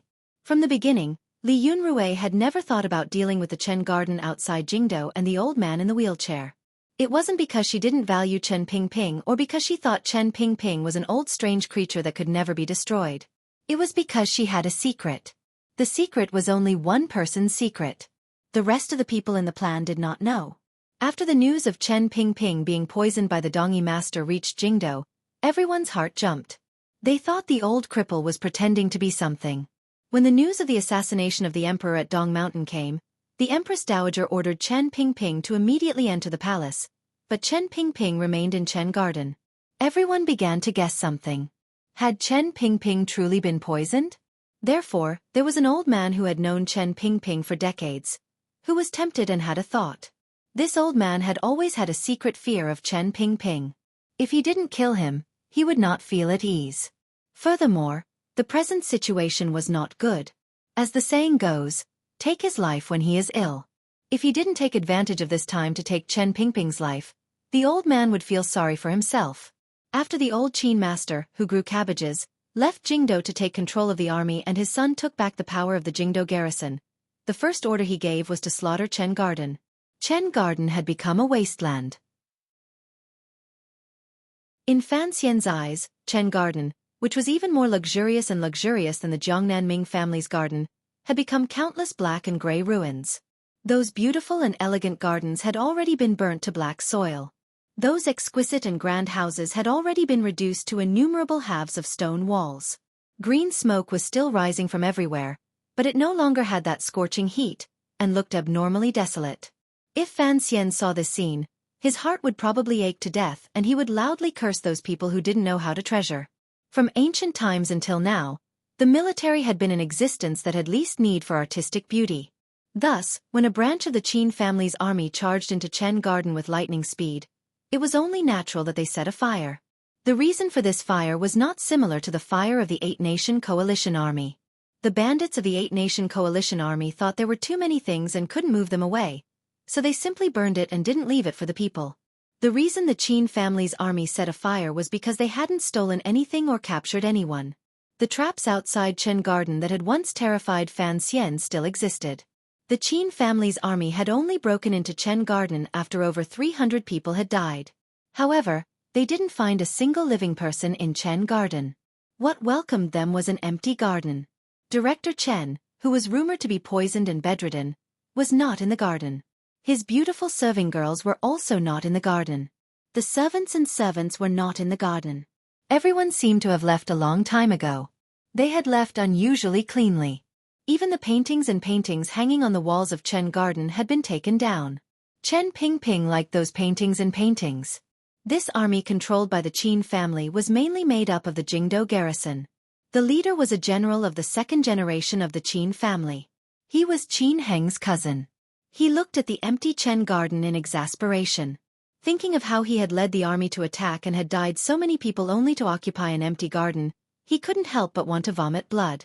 In his anger, this Qin general had set a fire. In the raging flames, he ordered a fast horse to report back to the Yuan-Tai camp. He didn't dare lead the army back because the old Qin master had given a death order. Since he had moved against Chen Garden, he had to kill Chen Pingping before he could return to the army. Helpless, he could only wipe away his usual pride and respectfully ask the black-clothed man beside him for advice. This black-clothed man had been sent by the old man to help him. On the way the army had attacked, he had said that Chen Garden would be empty at this time. At the time, this Qin general still didn't believe it. Now, he had no choice but to believe it. He sighed in his heart. After all, he was an elder of the Overwatch Council. He knew Chen Pingping's power and calculations much better. The masked Yan Ruihai rode beside General Qin and said, "Since the director has left, then you should be mentally prepared. Don't think about catching him in a short amount of time." General Qin paused. Yan Ruihai glanced at him and mockingly said, "Don't forget, he is Chen Pingping." After saying this, he pulled the horse's head and rode out of Chen Garden. He could not bear to look at the raging fire in Chen Garden behind him. He thought to himself, "I wonder how this general who set fire to Chen Garden will be cut into pieces by the headmaster in the future." He was a member of the Qin family. This secret seemed to only be known by the Qin family. The crown prince and eldest princess did not know. However, he was a member of the Overwatch Council. This secret was truly only known by the Overwatch Council. Of course, the Qin family did not know. Jingdou gradually became a city of danger. Memorials from various roads and counties entered the capital, but no edict came out of Jingdou. Fortunately, in this day and age, the exchange of information was inconvenient. Everyone was used to a slow pace. Even if the provinces around Jingdou felt it was strange, they did not panic because of Jingdou's dangerous situation. At least, for the next few days, the entire Qin kingdom, other than Jingdou and Dongshan Road, was peaceful as usual. The morning in Weizhou was no different from the morning in Jingdou. The director of the Overwatch Council, Chen Pingping, who should have been in Jingdou dealing with the matter of the throne or treating poison in Chen Garden, raised his eyes to glance at the light in the sky above the courtyard. He furrowed his brows and began to raise his chopsticks to eat porridge and buns. Usually, in Chen Garden, the old man also liked to eat these two things. When the Empress Dowager's edict reached Chen Garden, this old ancestor of the Qing Secret Service immediately ordered his servants to prepare a carriage and pack his luggage. He did not return to the capital. Instead, he slipped away with unusual speed. Fan Xian and the great prince stood on the palace walls with worried faces, thinking about running away. Unexpectedly, the elder closest to them did this much more cleanly and efficiently than them. After a group of carriages left Chen Garden, they circled around the countryside to the south of Jingdou. The Qin family's army behind the carriages continued to persevere in searching for the whereabouts of the carriages, intending to kill them in one fell swoop. However, Chen Pingping was not in a hurry. The carriages did not increase their speed. They didn't even purposely hide their tracks. They only lured the army to circle behind them. The carriages circled 3 times to the south of Jingdou. The army also circled 3 times. The reason they never ran into them, other than the Overwatch Council's powerful intelligence network among the people outside the capital and their ability to hide their tracks, was because the army had an excellent guide. Yan Ruihai led the Qin family to chase after Chen Pingping. Even if one thought with their buttocks, one would know that as long as Chen Pingping was not willing, then they would never catch up. The fleeing carriages, which seemed to be on a tour, finally stopped in a manor outside Weizhou, the largest province to the south of Jingdou. Chen Pingping estimated that it was about time. Chen Pingping was eating porridge. His teeth were fine and he was not leaning against the wall. However, the Overwatch Council elders sitting beside him looked at the director's gaze and felt that he was somewhat shameless. Jingdou is in such a mess, and your 2 nephews are risking their lives. How could you have the heart to run away by yourself? There were 3 people sitting around Chen Pingping's breakfast table. One was an old servant who had served him for decades in Chen Garden. The other was the previous head of the 7th Bureau, the Baldi, whom Fan Xian had once seen in the Overwatch Council's celestial prison. The other was one of the wings of the Overwatch Council, who was as famous as Wang Qinian, Zhong Zhuai. From the back of the manor came the faint sounds of young concubines washing up and joking after waking up. These women did not know that they were fleeing. The expressions of the 3 Overwatch Council elders were not very good. Zhong Zhuai pressed his lips together and moistened his nervous and parched lips. The pursuers are close. Director, we should make some plans. They are about to move their troops back. This matter is not urgent. Chen Pingping put down his chopsticks and wiped his mouth neatly. Go out and make arrangements. Yes. Zhong Zhuai and the bald head of the 7th Bureau accepted their orders and left. Only Chen Pingping and the old servant were left in the courtyard. Suddenly, Chen Pingping began to cough uncomfortably. The old man's face became blood red and then quickly became a deathly white. A trickle of blood seeped from the corner of his lips. The old servant cried and said, Master, we have to call Xueqi back.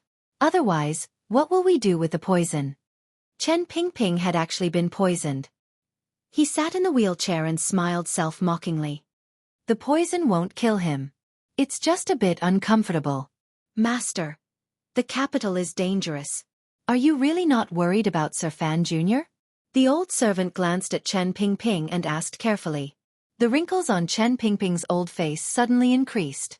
A moment later he sighed and said, How can I not be worried? However, even if the matter fails, presumably he will still be alive. As long as he is alive, everything is fine. The old servant thought to himself that this matter involved the fight for the throne. If Sir Fan Jr. was truly defeated, how could he survive? Furthermore, if the crown prince truly inherited the throne, his group of carriages would probably not be able to find a place to stay in this vast Qing kingdom. The old servant suddenly thought of something and was overjoyed. Yes, there is still Minister Fan and King Jing who have not acted. These days, Chen Pingping had often discussed the situation in Jingdo with his old subordinates. The old servant had been listening to them from the side. He had a very clear understanding of the comparison of power in Jingdo. If the 13 city gate guards truly failed and the Yi and Qin family's armies entered the capital, how could the Overwatch Council stop them? Unless Fan Jian and King Jing had the power to flip the heavens in their hands, Director Chen would not be able to sit peacefully in his wheelchair and not worry for Fan Xian. King Jing and Old Qin are the same. They only vent their anger at the ground, Chen Pingping said with slight mockery. In Fan Jian's life, he wins by enduring silently, but he also loses by enduring silently. Where does he have enough power to change the situation? He is afraid that the palace will suspect him. All these years, Minister Fan has endured silently. Now, he has also endured silently. After saying this, Chen Pingping fell silent.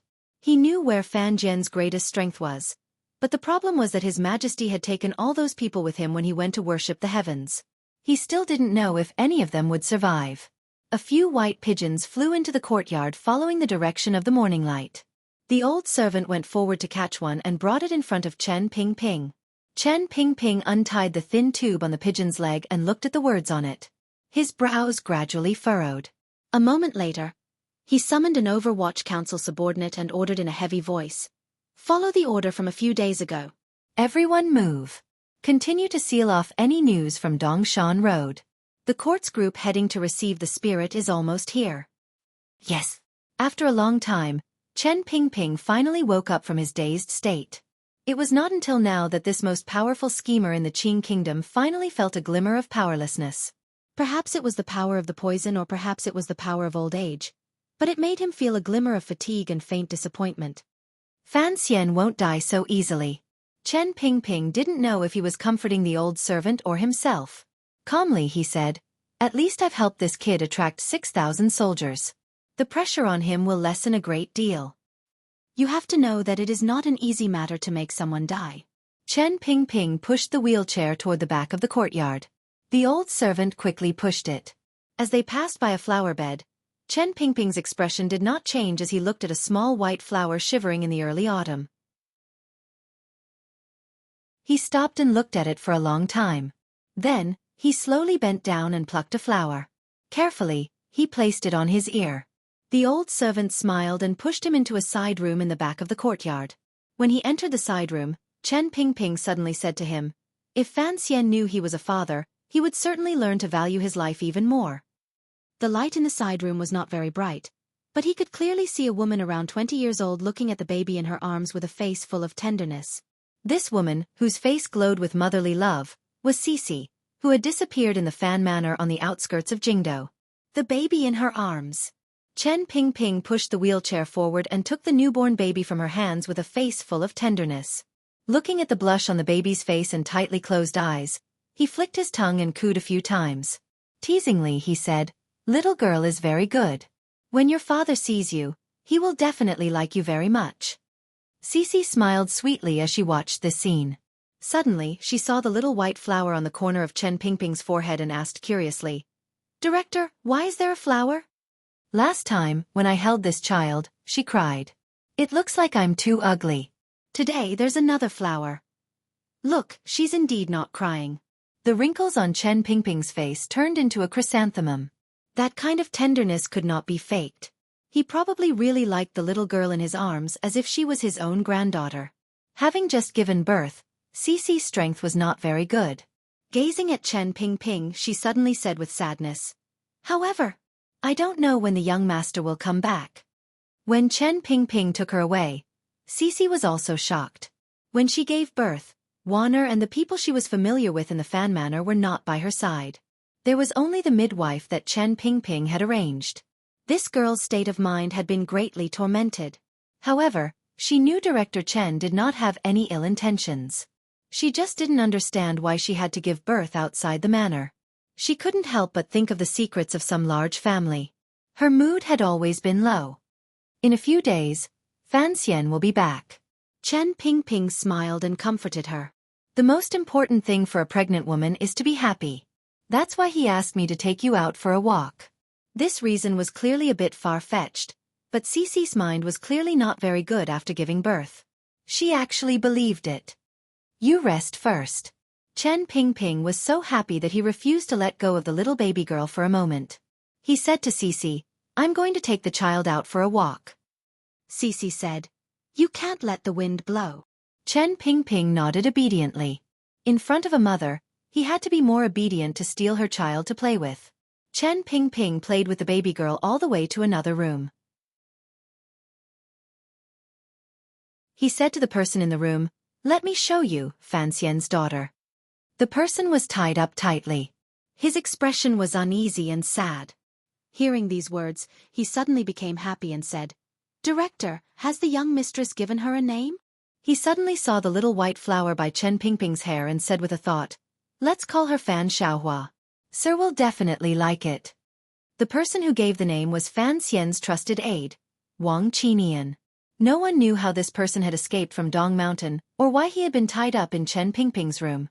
Chen Pingping glared at him and said, What dog such *T?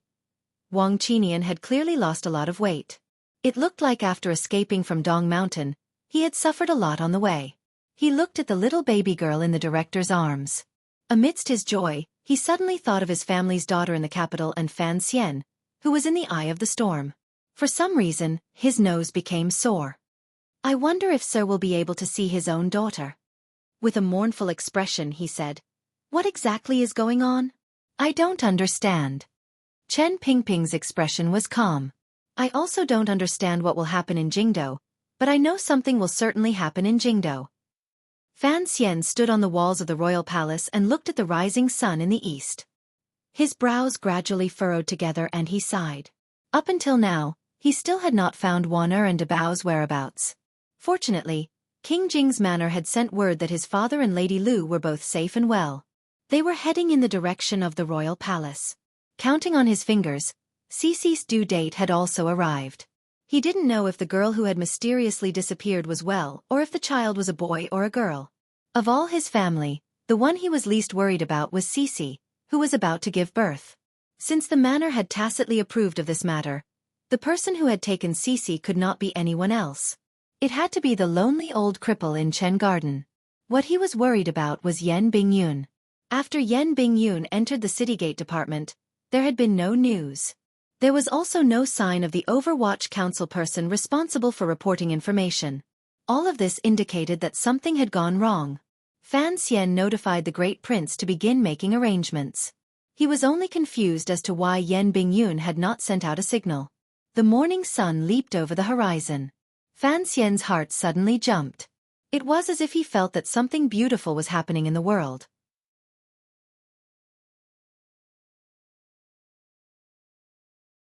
Chapter 560. Yuan Hongdao struggled to wake up. There was a sharp pain at the back of his head. He didn't know what environment he was in.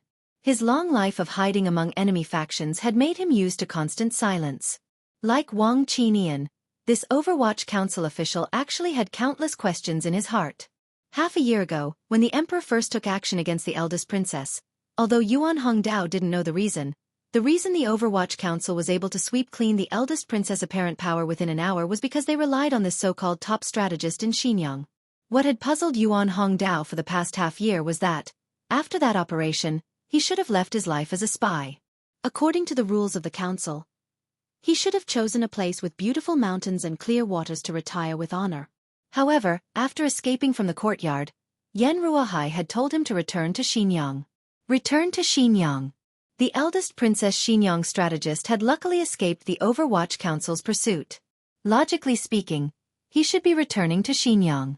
However, Yuan Hongdao sensed something else from the Overwatch Council's order. If after that night of thunder and rain, the eldest princess was destined to fall and be forever imprisoned, then why would Director Chen call him back to Xinjiang? What exactly was the court thinking? What was he going to do in Xinjiang? Yuan Hongdao had been thinking about this question for a few months. When the eldest princess easily passed on her plan to Xinjiang through the guards of the courtyard and gradually moved the people in Xinjiang to Jingdo, he finally understood some things. From the beginning of the Overwatch Council's operation, they knew that it was impossible for the eldest princess to be completely defeated. Perhaps, the emperor had never planned for the eldest princess to never have the power to rise again.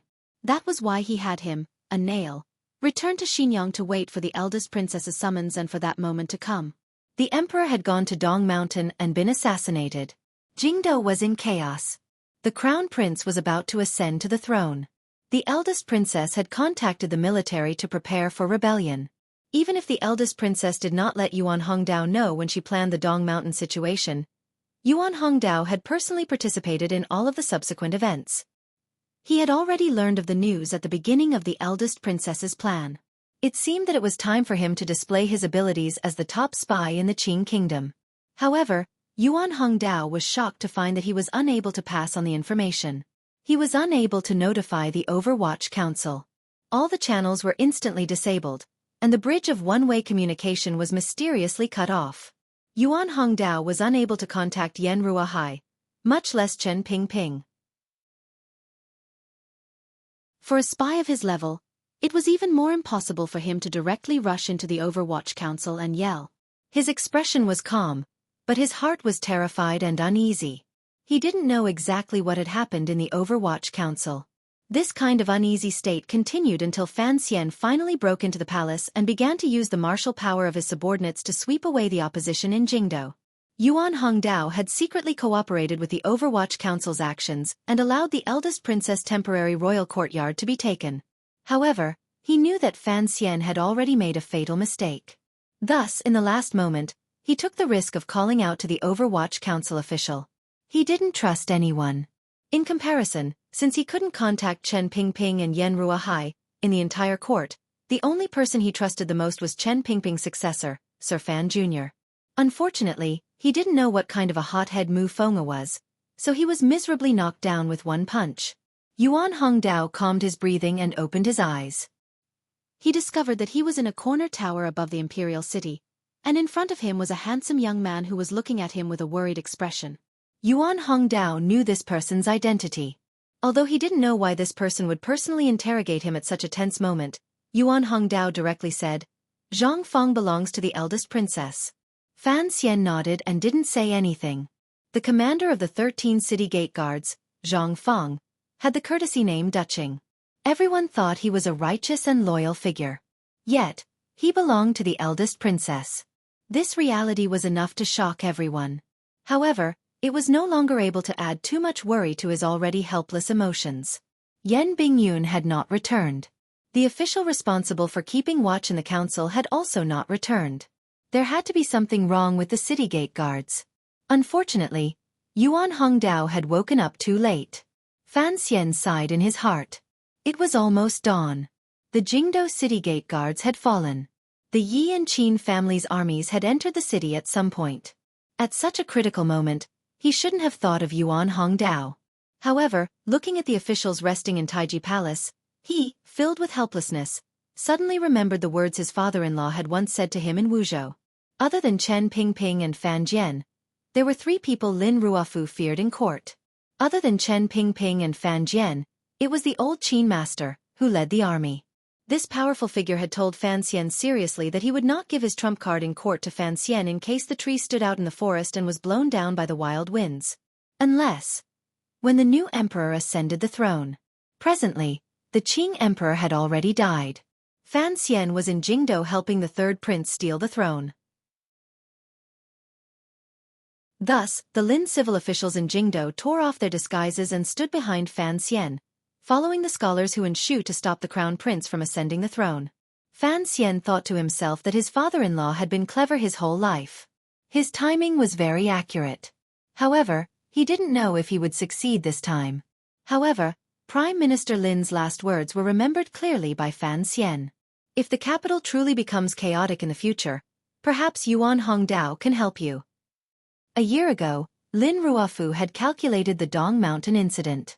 Fan Xian admired his father-in-law's foresight to the point of prostrating himself on the ground, so he did not forget this move he had given him. When he sank into a dangerous situation he could not extricate himself from, he immediately thought of the top strategist in Xinjiang under the eldest princess' command. Indeed, Sir Yuan was a spy the Overwatch Council had planted in Xinjiang. This reality shocked Fan Xian and immediately made him vexed. If he had known of the problem with the city gate guards earlier, he and the great prince would not have been so passive. In the end, it was still too late. In the end, this was still a matter of fate. He didn't know how much longer his good luck could last. Yuan Hongdao stared into Fan Xian's eyes and said, "Why have I been unable to contact the council?" Although these words were calm, there was no lack of anger in them. There was none of Sir Yuan's usual ease. He had precious intelligence on the eldest princess side in his hands, but he was unable to provide it to the Overwatch Council and court. His loyalty to the Qing kingdom and the emperor made Sir Yuan feel that something was very strange. Thus, he became angry. Fan Xian was silent and didn't know what to say. If possible, he wanted to personally ask Chen Pingping. The morning wind blew into the tall corner tower of the royal palace, causing the smell of blood from last night to gradually fade. The smell of burning in the private residences in Jingdo also disappeared. However, the pitiful commoners still did not dare to leave their homes. With great fear, they closed their doors and hid in their beds, praying that the killing game of these major figures would quickly end. Above the royal palace, the bugle horns rang out repeatedly. The sound was powerful and powerful. No one knew how far it could travel. Fan Xian stood by Yuan Hongdao's side. With a calm expression he said, "The Jingdo garrison won't be able to enter the capital until noon. The Qin and Yi families still need another 3 days. If we move quickly, we can still take back the 9 city gates." A glimmer of shock flashed through Yuan Hongdao's eyes.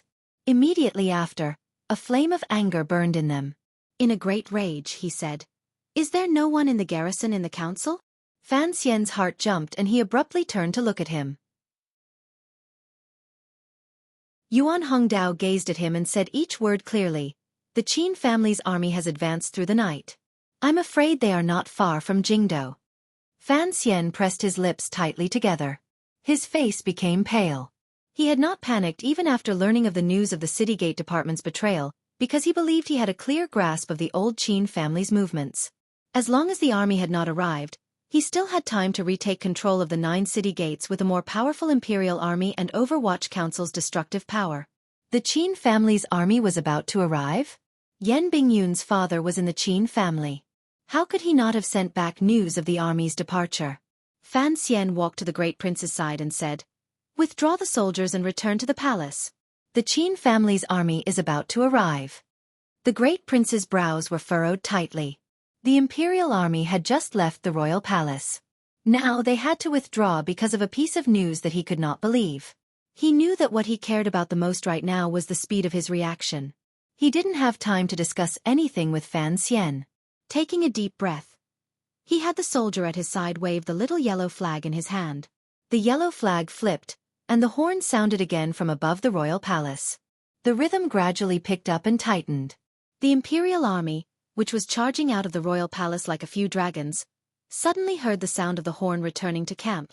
Without prior agreement, they all pulled back and began to head back in the direction of the royal palace. In the distance, the group that had already entered deep into the residential streets and alleys also began to move. Fan Xian made a hand gesture to the subordinate beside him. The subordinate nodded and took out an arrow of command from his sleeve. Sending it out, it drew out a wretched cry in the air in front of the royal palace. Immediately after, the sound of an arrow of command rang out from the Bureau of Military Affairs, the headquarters of the Overwatch Council, the offices of the various departments, and the important streets as a response. When the signal arrow fell, the nearly 2,000 secret agents of the Overwatch Council in Jingdo heard the order and moved, disappearing into the streets and alleys. In a moment, not a single person could be seen on the streets of Jingdo, particularly on Tianhe Avenue, which passed through the Overwatch Council and Bureau of Military Affairs and led directly to the royal palace. It was so deserted that it made one's heart palpitate. There were only a few green leaves that had been blown down by the autumn wind and rolled on the empty street. It doesn't matter how the crown prince found out about the raid and escaped. Fan Xian stood beside the great prince and said, "It is clear that the eldest princess left the palace prepared. She had long guessed what we would do." The great prince's brows were furrowed tightly as he looked down at all the activity in Jingdo. He analyzed in his heart which direction the army would enter the capital from and what he should do next. In order to break into the palace, all of our forces killed their way in. But she commanded the armies of the Yi and Qin families, and slowly came in through the city gate guards that we couldn't control. Fan Xian calmly said, "She gave the royal palace to us and then surrounded it to play. Does this count as inviting the enemy into a trap?" I had wanted to have a flower in my stomach and fire on all sides. Unexpectedly, this fire did not burn her. On the contrary, she used a layer of gauze to bind this flower of mine. Fan Xian's palm gently patted the sturdy bricks of the royal palace. Faintly he said, "In the end, we still underestimated this ant." The eldest princess knew where Fan Xian and the Overwatch Council's advantage was. Thus, she was willing to retreat and let Fan Xian break into the palace and appear to control everything. Presently, the palace had the Empress Dowager, the third prince, Yi Pin, Ning the Talented, countless nobles, the scholars Hu and Shu, and countless civil officials and subordinates loyal to Fan Xian. These people were power, but they were also a burden. If Fan Xian had a pair of wings, then the people the eldest princess had purposely left in the palace would be like hammers on Fan Xian's wings, preventing him from flying as he pleased. Even if the army surrounded the city, they probably wouldn't be able to surround a terrifying nocturnal ace like Fan Xian. However, he carried the legacy of the Qin kingdom and the lives of countless people in the palace on his shoulders. How could Fan Xian escape? Could he bear to escape? The great prince had been silent the entire time. Occasionally, he would give orders and begin to prepare to defend the royal palace and prepare all the equipment. He did not have the leisure to chat with Fan Xian at such a time. He knew what kind of terrifying danger he was about to face. Fan Xian looked woodenly at everything in Jingdo. It was as if he could see Li Yunrui's extremely beautiful face looking at him with a delicate and timid gaze. Quietly, she said, "My good son-in-law, I have prepared many things for you." He spat toward the palace in the royal palace as if he wanted to spit on her face. However, he had to admit that his mother-in-law was indeed much stronger than him in these areas. Fan Xian thought to himself that if it weren't for those strange reasons, he would not be trapped in the royal palace right now. "How long can we defend?" he asked the great prince. The great prince's expression was solemn. In a low voice he said, "The royal palace's walls are high. If the Yi and Qin families attack in the middle of the night and don't bring large siege weapons, I can defend until the last moment." As the commander of the Western Expedition Army, the great prince had experienced countless bloody battles in his life. Thus, when faced with the army approaching the capital, he did not panic at all. However, the last moment in this sentence had already explained everything. Since Li Yunrui already had a plan, the Yi and Qin family should have made preparations, Fan Xian said with his head lowered. I only hope that you can hold out for a few more days. Leading the army into battle can only depend on you. Hold out until the messengers notify the various garrisons and the governors of the 6 roads to send reinforcements? The great prince swept a glance at him and said rudely, Give up on that thought. It is impossible for those messengers to still be alive. Fan Xian sighed in his heart and thought, I am not waiting for those people. Last night, I had a stomachache and tossed and turned in bed. When I woke up today, my mind was completely muddled.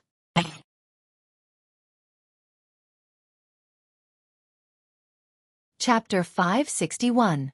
A wave of hurried footsteps rang out on the palace walls. A few armored imperial soldiers rushed in front of the 2 of them, knelt down on one knee, and said a few words. Fan Xian stood behind the great prince and listened calmly. He did not feel any shock in his heart. After a night of searching, they had captured the empress but not the crown prince. The soldiers sent to the Yi and Qin families had also come up empty. Just like how the eldest princess had sent people to surround the Fan Manor, they had also come up empty.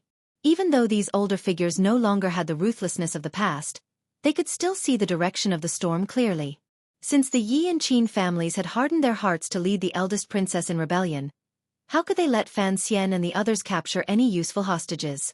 As for the other personal officials, they split up to report to the great prince on the current defensive situation in Jingdo. The great prince furrowed his brows slightly as he listened. He waved his hand for them to leave. Turning to Fan Xian, he said, The situation at hand is that if we retreat into the palace according to the plan, it is the same as giving them all the territory outside the royal palace. If the rebel army sets up their formation and surrounds the palace, we will no longer have the power to overturn the situation. Fan Xian looked at him. The problem is, if we begin to harass the moment the rebel army enters the city, we will only be able to harass them. It won't be of much use at all, the great prince said. I have too few soldiers in my hands.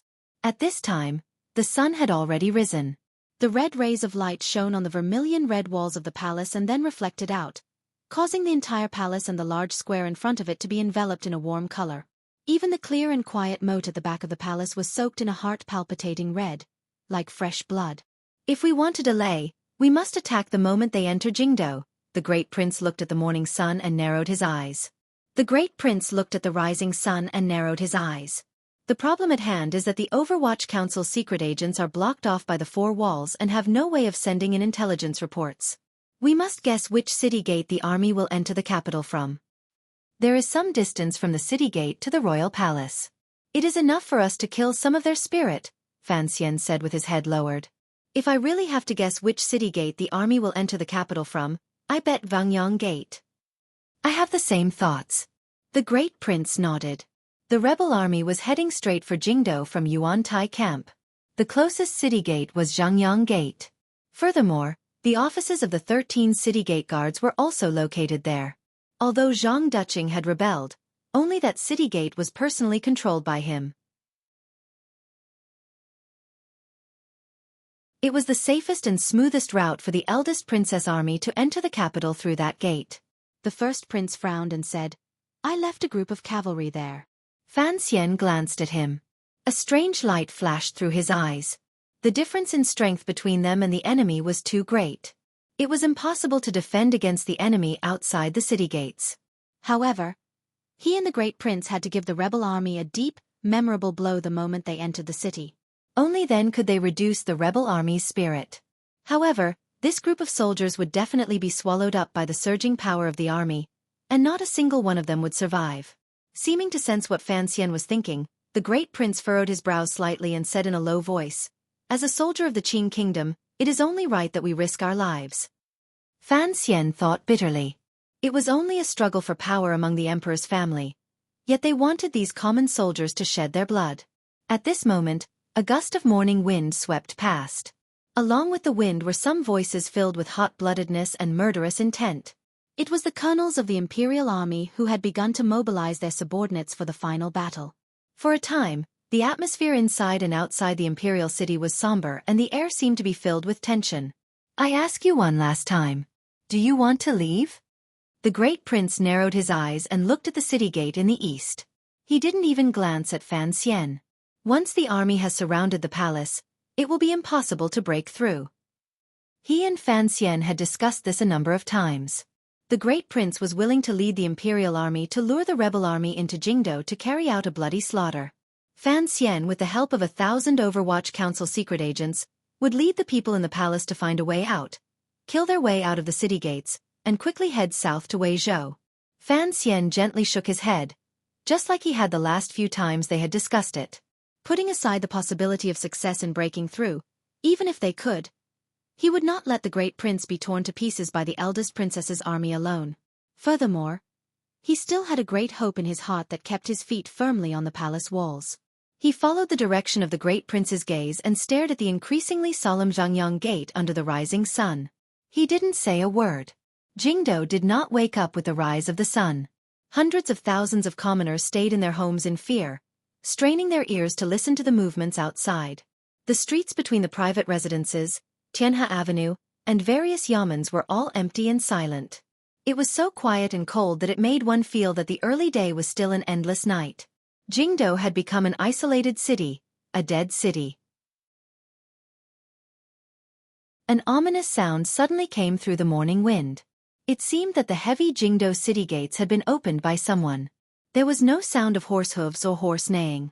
There was no sound of armor and long swords clashing against each other. There was no military banner fluttering.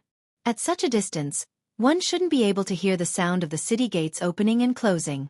In such a deathly silent Jingdo, any strange movement from the city gates would touch on the sensitive thoughts of the people in the royal palace. Fan Xian abruptly turned his head and looked in a few directions to the west and south. He focused on the green smoke that the Overwatch Council secret agents had risked their lives to send out.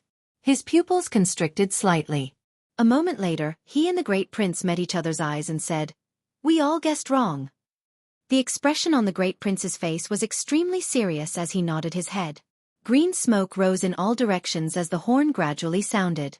Looking down from the royal palace, one could see that dozens of clumps of dust had appeared on the outer walls of Jingdo in different directions. The sound of hooves was like thunder.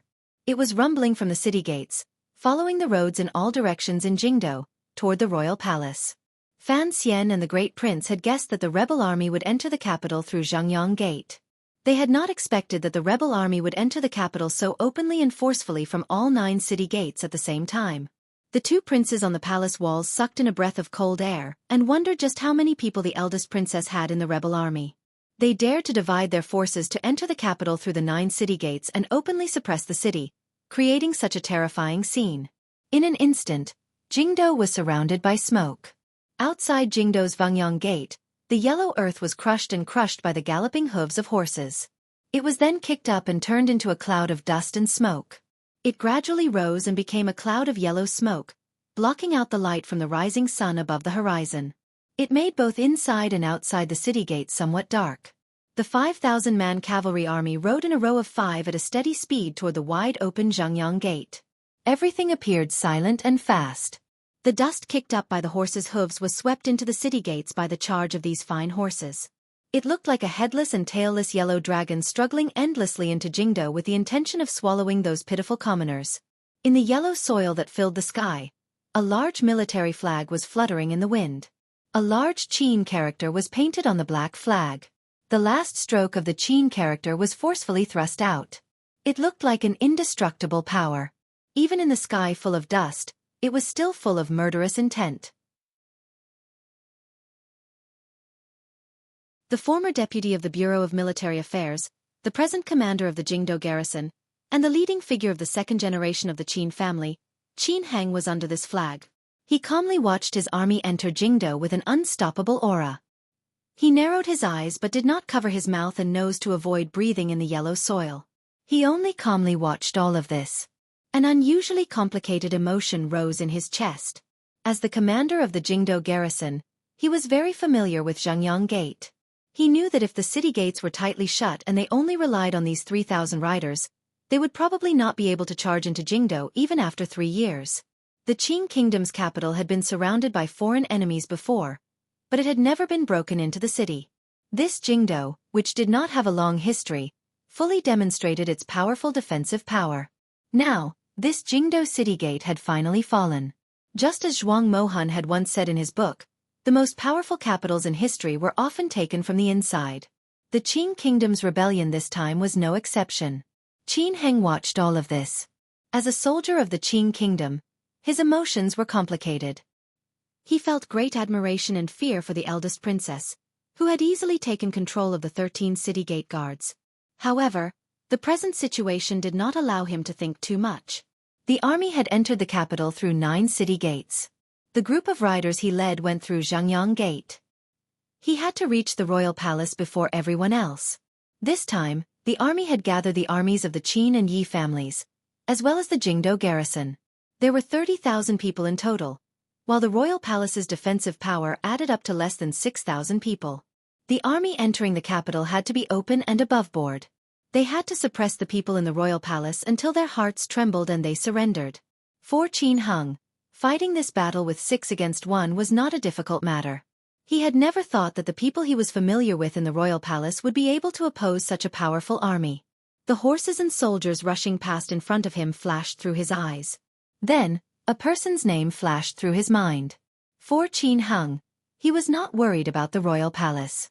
He was worried that Yi Zhong would reach the royal palace before him. Thinking of Yi Zhong's name, Qin Heng let out a murky breath. This permanent member of the Jingdo garrison had received the Empress Dowager's edict but had not returned to Dingzhou. Although it seemed that the Yi family's refusal to retreat was secretly arranged by the eldest princess and had great significance for the Jingdo battle, for the Qin family, the existence of the Yi family's military power had a different meaning. Yi Zhong was the second prince's father-in-law, and the Qin family naturally supported the crown prince. Thus, the old Qin master had given a death order. In order to stabilize the crown prince's throne, the Qin family's army had to perform valiantly in this battle and arrive before the Yi family. Qin Heng squeezed his horse's abdomen and led his personal camp to join the troops entering the city. He became the brightest scale on the yellow dragon. The rebel army entered Jingdo from 9 directions. The Qin family took 6, and the Yi family took 3. Because the rebel army was powerful and knew that Jingdo's defenses were weak, they didn't care about the problem of splitting up. On the contrary, entering with such a large force could make the royal palace lose the courage to break out again. The thousands of soldiers of the 13 city gate guards did not join the rebel army. The common soldiers watched this scene dumbfounded. They didn't know what had happened. Some clever officers had already guessed that one of the princes had rebelled, but they didn't dare move under the suppression of their officers. Commander Zhang Duqing was a clever man. He knew that in this kind of rebellion, even if he added a hand, he wouldn't be able to do much. Holding tightly to his own city gate guards was the truly clever choice. The sound of horse hooves rang out like thunder on the road from Zhangyang Gate to the royal palace. The riders of the Qin army took out their weapons and became cautious. However, their speed did not decrease at all. They galloped past like a gust of wind. The color of the Qin family's light armor was also very dark. It was very similar to the Overwatch Council's Black Knights. However, it was missing a smear of the thickest black. There were a few patches of bright color on the chest of the armor. A dozen running riders suddenly broke away from the group and sped forward. Like lightning, they pierced into the quiet street. Brushing against the low eaves of private residences, they began to scout and report on the army's advance. Everything went as usual. These riders galloped into the streets, turned, and spread out like an arrowhead. They began to advance deep into the city. All of this happened quickly and naturally.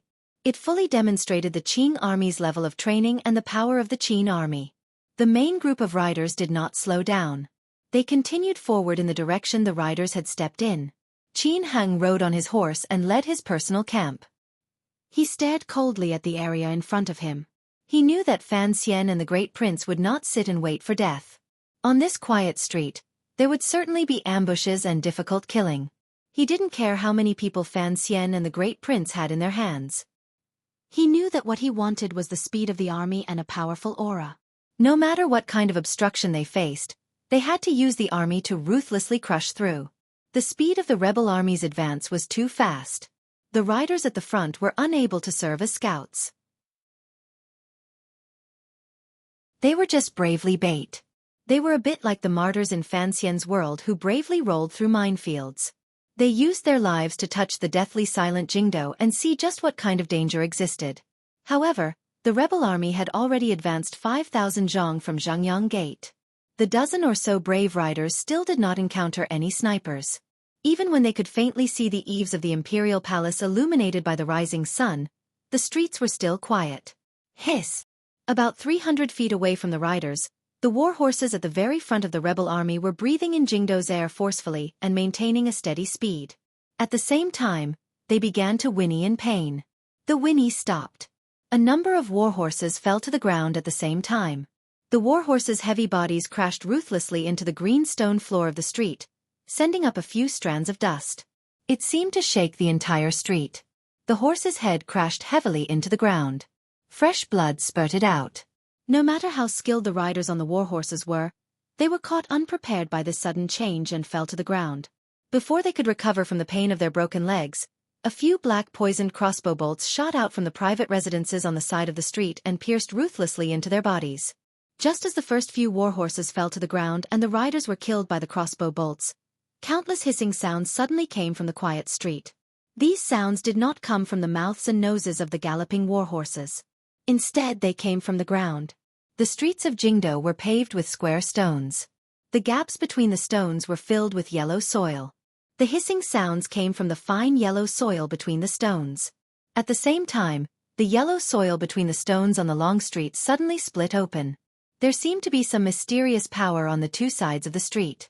From the cracked yellow soil, thin black leather ropes shot up. The leather ropes were too thin and could not be tied to hooks. However, a faint light could be faintly seen. They should be thin needles dipped in poison. Dozens of specially made black horse tripping ropes suddenly and magically appeared on the street that had been flat just a moment ago. Countless muffled sounds rang out at the same time. The Qin army's main cavalry unit suffered a merciless attack. About 100 riders in total fell from the clouds in front of these dozens of horse tripping ropes and smashed into the deep ground. For a moment, people and horses were thrown off their feet on the street. Wretched cries rang out. Countless people or horses had their tendons snapped or their bones broken. They crashed heavily into one another, rolling and bleeding. Immediately after, the whooshing sound of something breaking through the air rang out. These sounds were like whistles from the netherworld coming to collect lives. It made people's hearts tremble. Countless black crossbow bolts shot out from the private residences on the side of the street and landed on the bodies of the rebel soldiers on the ground. In an instant, their wretched cries stopped. In just a moment, there were more than 100 dead people on this half of the street. These dead people all had crossbow bolts stuck in their bodies. The ambushers did not shoot the horses. The poisoned war horses lay powerlessly on the ground beside the bodies of their owners. As they whinnied in pain, they kicked their legs. The scene was incomparably wretched.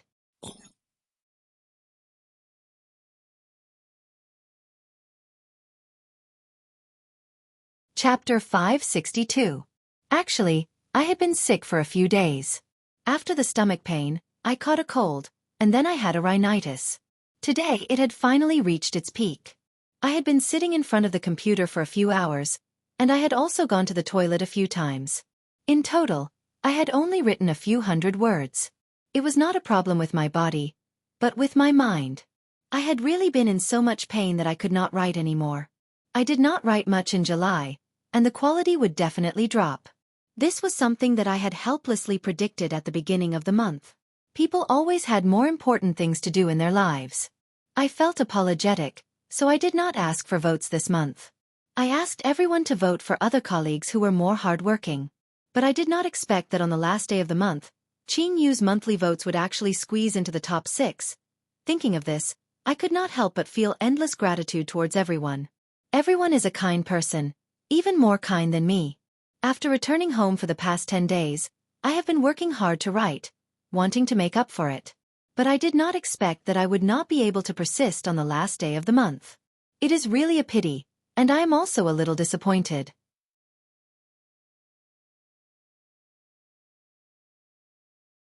Chapter 563.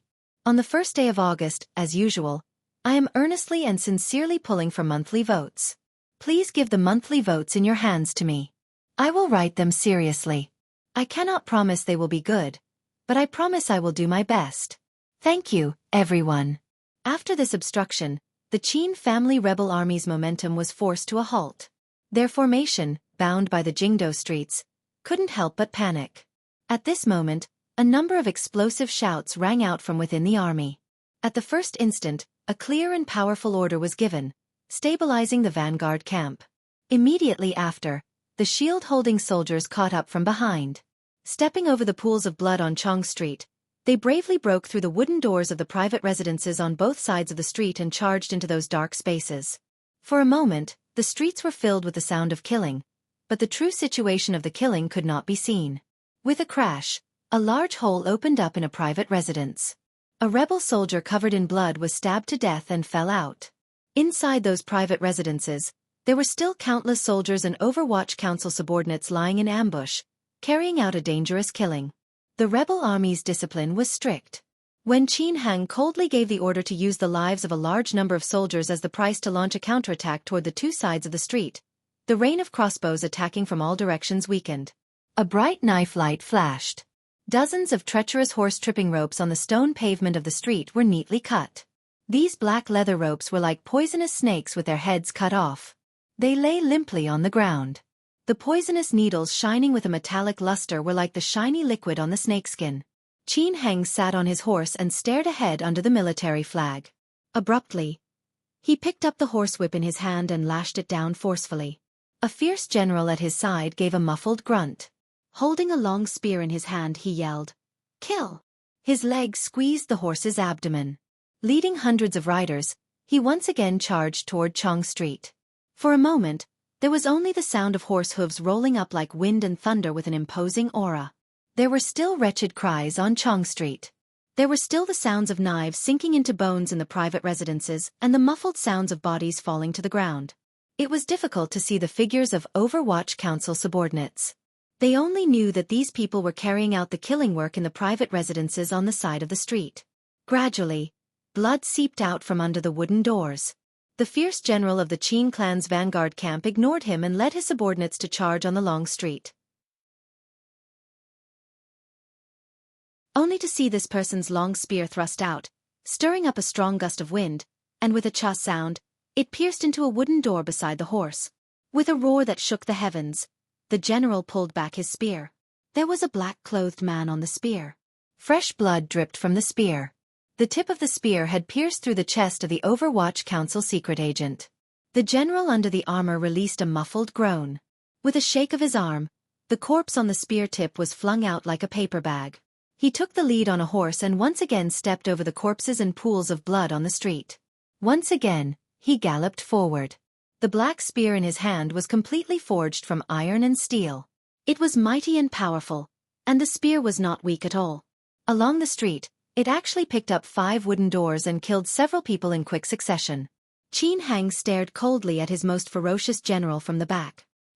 He waved his hand and ordered the entire army to press forward. He was prepared to use a powerful military force to directly suppress the Overwatch Council snipers on both sides of the street.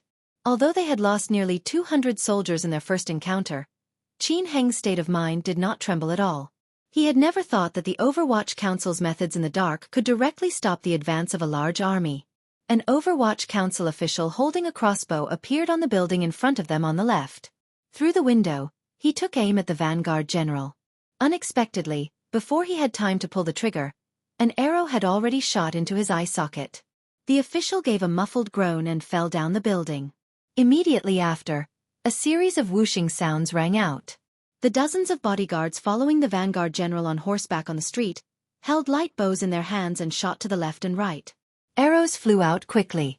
Immediately, many arrow holes appeared in the small buildings and private residences on both sides of the street. The Overwatch Council subordinates lying in ambush were preparing to use their crossbows to kill the vanguard general when they were all struck and fell. Of the 3 powers in the world, the Qing army was the strongest in riding and shooting. At this moment, they were riding on the long street and holding hard bows in their hands. In an instant, the Overwatch Council crossbowmen didn't dare reveal themselves. Even though there were occasional arrows that flew out from the 2 sides, they did not seem to be very accurate. They hit the heavy armor on the vanguard general's body but were unable to penetrate deep into his body. They only produced a few blooms of blood. In the blink of an eye, the Qin family general had already led the vanguard battalion to charge over 100 zhong, and behind him was the vast cavalry. In front of them was an open field, and there was no longer anything that could stop them from charging into the imperial palace. At this moment, a mournful signal arrow rang out on the long street. Pa pa pa pa. The windows of the houses on both sides of the street were all closed. Although the killing in the houses continued, the long street had returned to peace. It was an extremely strange peace. The vanguard general's face was covered in blood and dirt. His expression was murderous. With a shake of his long spear, he pulled it behind his back. Like a mountain-splitting axe, he pierced toward the end of the street. Although he had noticed the strange scene on both sides of the street, he did not feel a glimmer of fear. Now that the charge had been formed, how could the Overwatch Council's tricks stop the advance of the army? Scoundrels, he thought disdainfully. Scoundrels. Qin Heng led the army and pressed toward the long street. With a stern expression, he looked at the street that had suddenly recovered its silence. He thought with slight mockery that the Overwatch Council still could not see the light of day. Right at this moment, a signal suddenly rang out on the long street that had regained its peace after the signal arrow. This signal only had one word. Ho! This ho was very simple. It was clean and tidy, but it contained boundless killing intent. Qin Heng's pupils constricted slightly. He raised his eyebrows. The rebel soldiers pulled back their bows. Countless arrows shot out, piercing toward the place where the order had come from. Thud, thud, thud. Like rain hitting a city, the wooden building was immediately pierced with countless holes. The long arrows pierced through the wind.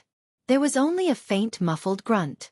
The Overwatch Council official who had given the order had died.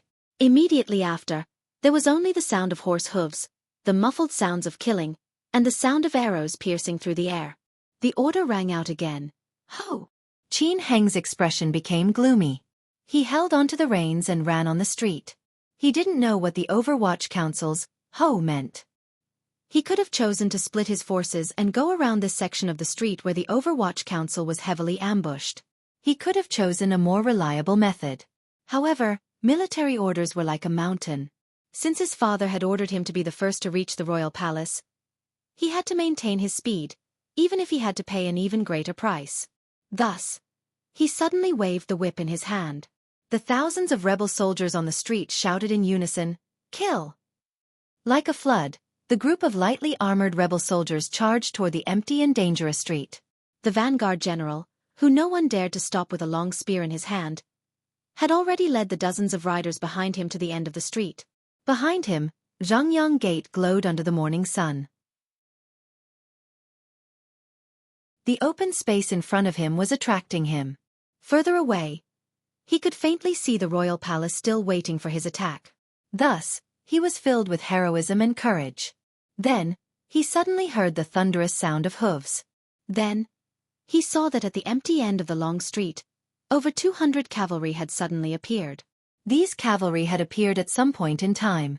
They wore bright armor and held long blades in their hands. They silently and coldly waited for the rebel army to arrive. Beside these cavalrymen, there were more than 10 scattered corpses. They were the 10 or so scouts sent out by the Qin clan's rebel army. Not only were the scouts dead, but even the war horses had fallen to the ground. The Qin vanguard general's pupils constricted. He knew these riders were tough. Otherwise, they could not have killed a dozen of his subordinates without making a sound. It was the imperial army. He could no longer stop. The vanguard general gripped the metal spear in his hand tightly. The roughness and coldness of the spear made him feel boundless confidence. Then, he squeezed his horse's belly and led the dozens of riders behind him toward the imperial army.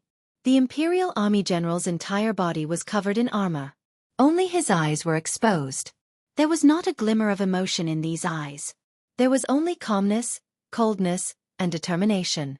The coldness toward his own life and the determination to complete the mission the commander had given him.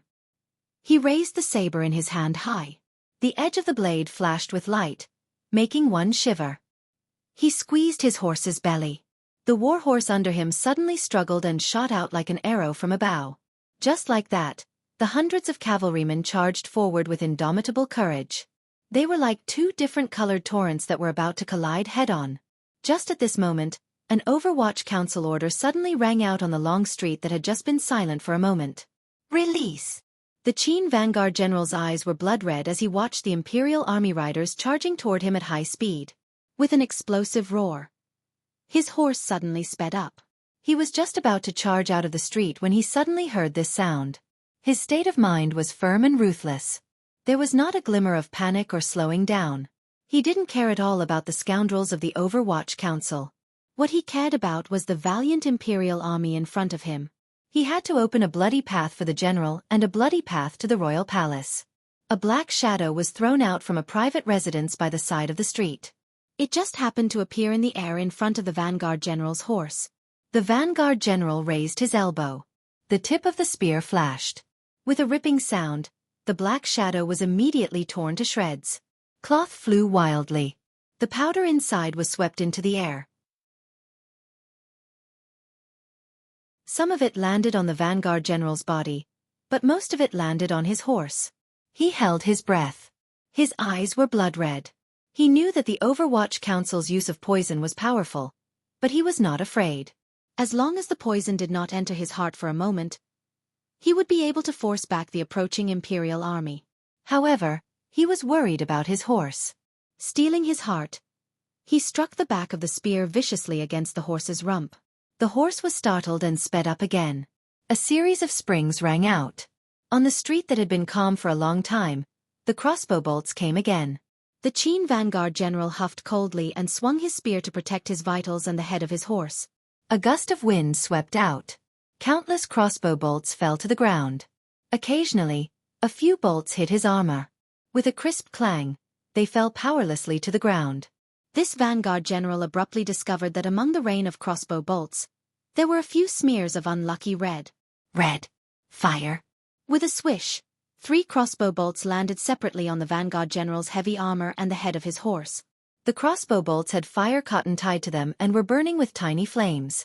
In the red morning sun, they were not obvious, but they were particularly fatal.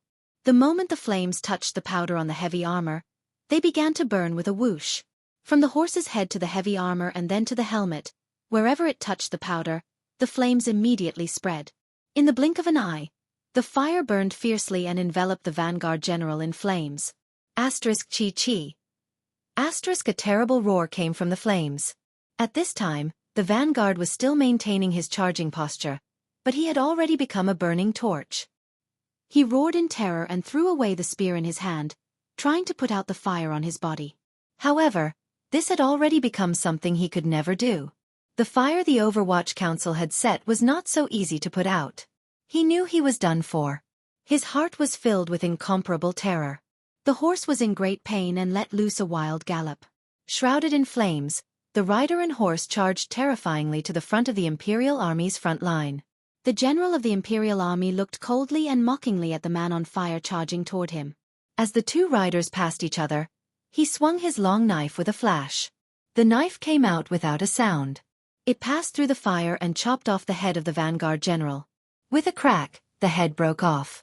Tied by the neck armor, it burned in the flames. The flaming horse let out a mournful cry as it charged blindly. Carrying its headless master, it crashed head first into an alley wall on the side of the street. With an extremely heavy muffled sound, both the horse and the master fell to the ground, neighing miserably. No one looked at them. There were only 200 or so riders of the Imperial Army. At this moment, they maintained a very high speed. They stepped over the bodies of the vanguard soldiers that had been shot into beehives and burned into charcoal. They charged toward the center of the army where Qin Hang was. Qin Hang didn't know what kind of shameless and sinister murder his most valued vanguard had suffered. After hearing the Overwatch Council's second call for an order, he had already ordered his army to begin pressing toward the two sides of Chong Street because the Overwatch Council's second attack had already begun.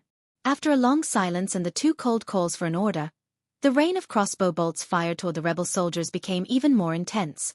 Most of them were aimed at the center of the military flag, particularly where Qin Heng's personal camp was. "It's a repeating crossbow."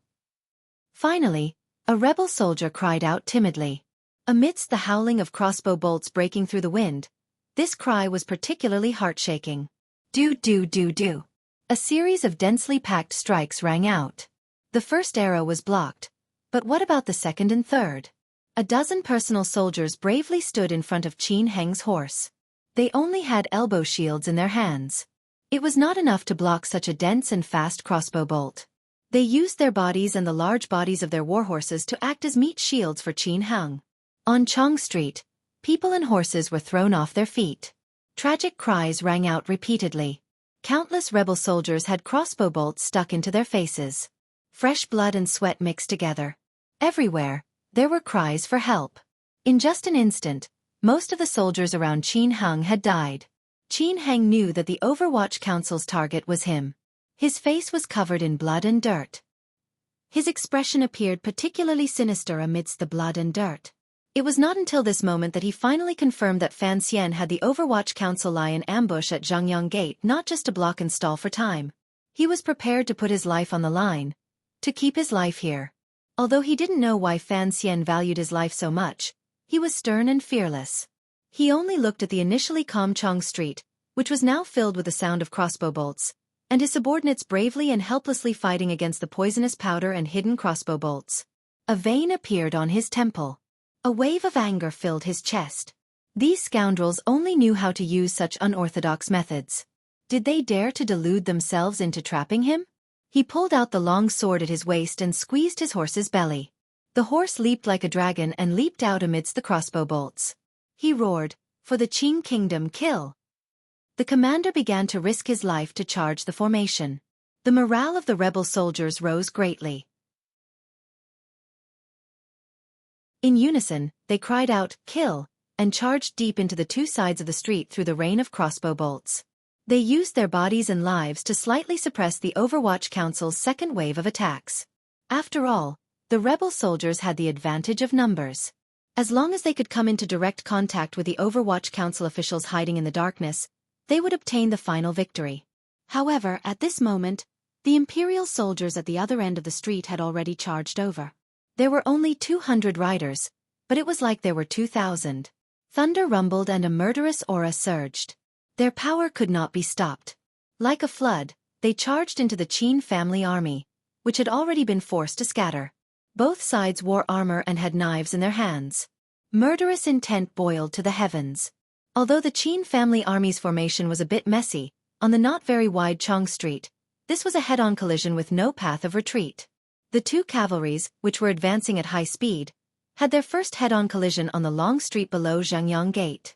Like two large iron hammers, they fiercely smashed into each other, giving rise to an ear-piercing and incomparably terrifying loud sound. In an instant, countless riders fell from their horses and were trampled.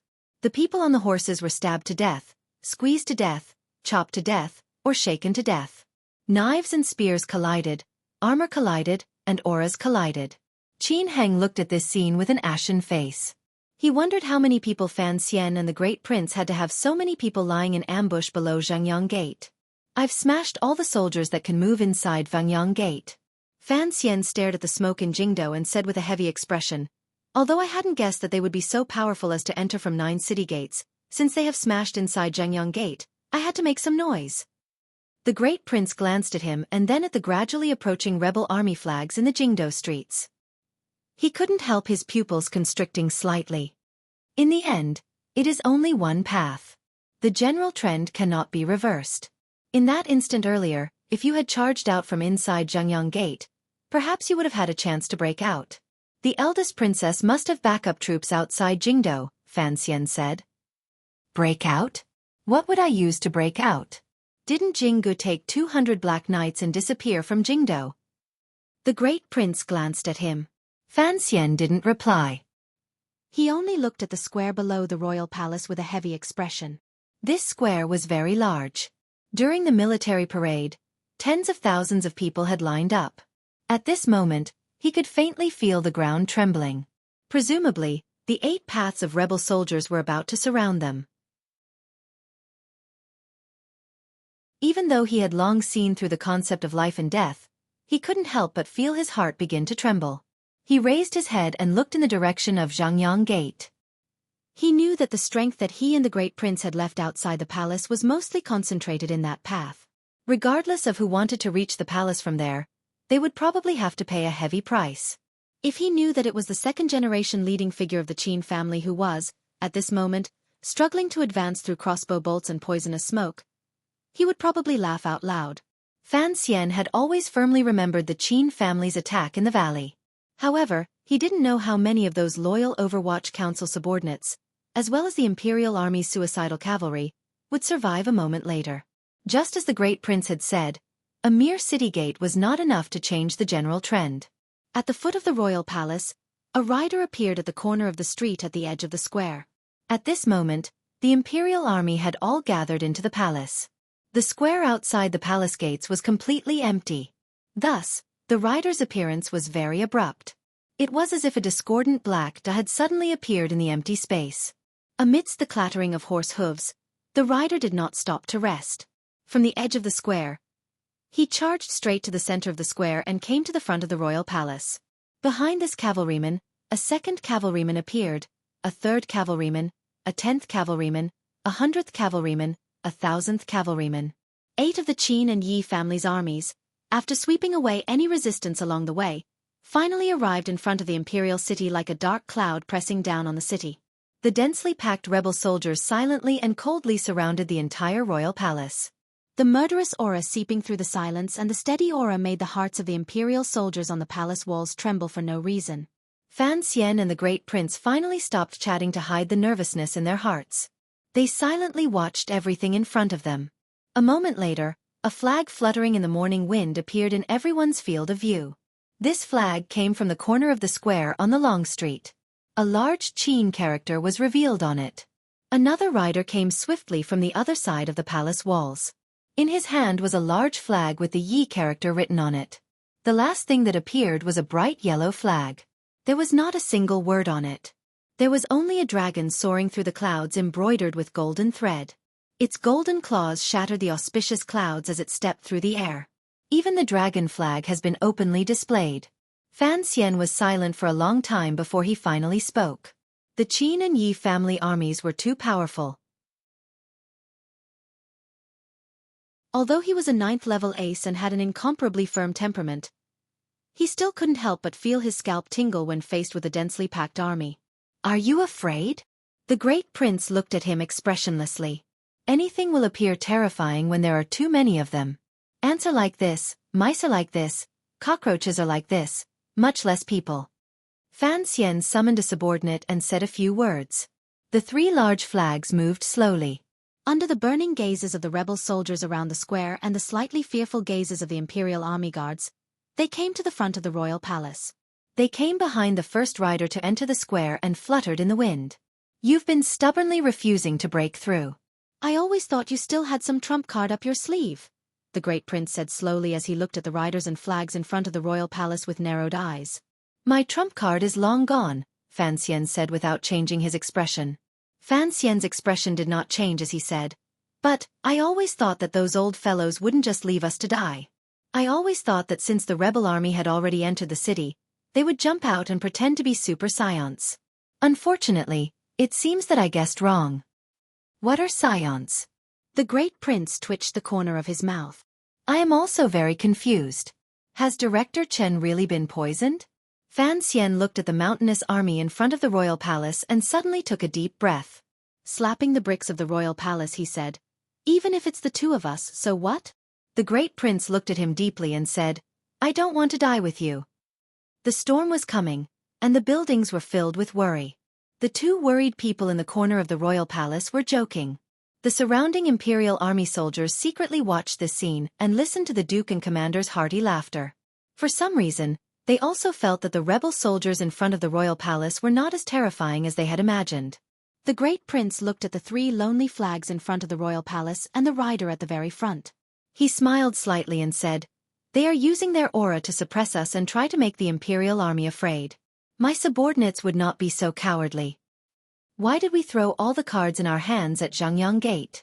Fan Xian narrowed his eyes and looked at the 4 riders standing in front of the royal palace. "It was to kill the enemy's spirit and raise the morale of our army. Then, how could we allow these 4 riders to stand so arrogantly in front of the royal palace as a demonstration? According to military tradition, the first rider to arrive will receive unparalleled glory."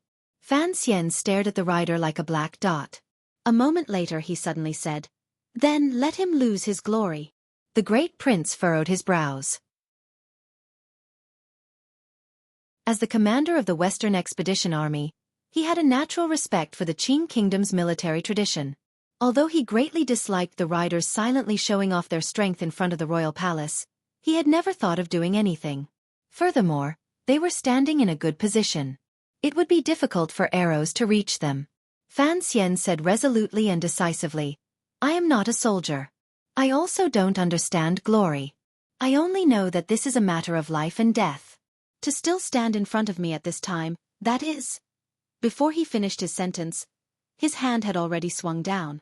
The city-guarding crossbow in the corner of the royal palace that had been silent for countless years suddenly let out a wretched cry. It was as if it wanted to wake up all the resentful spirits that had once died in the royal palace. Click! After the loud sound of a spring, a crossbow bolt as thick as a child's arm left the crossbow mechanism like lightning and shot out along a preset trajectory. The riders and banners standing alone in front of the royal palace were lonely but arrogant. They looked coldly and disdainfully at the imperial soldiers on the palace walls, conveying a powerful intimidation and pressure. All of this was broken by the sound of the crossbow. The first rider to enter the boundaries of the royal palace didn't even have time to raise his head before the massive crossbow bolt pierced through his body and into the body of his warhorse. Accompanied by a large spray of blood, the man and horse were ruthlessly nailed to the stone tiles of the square.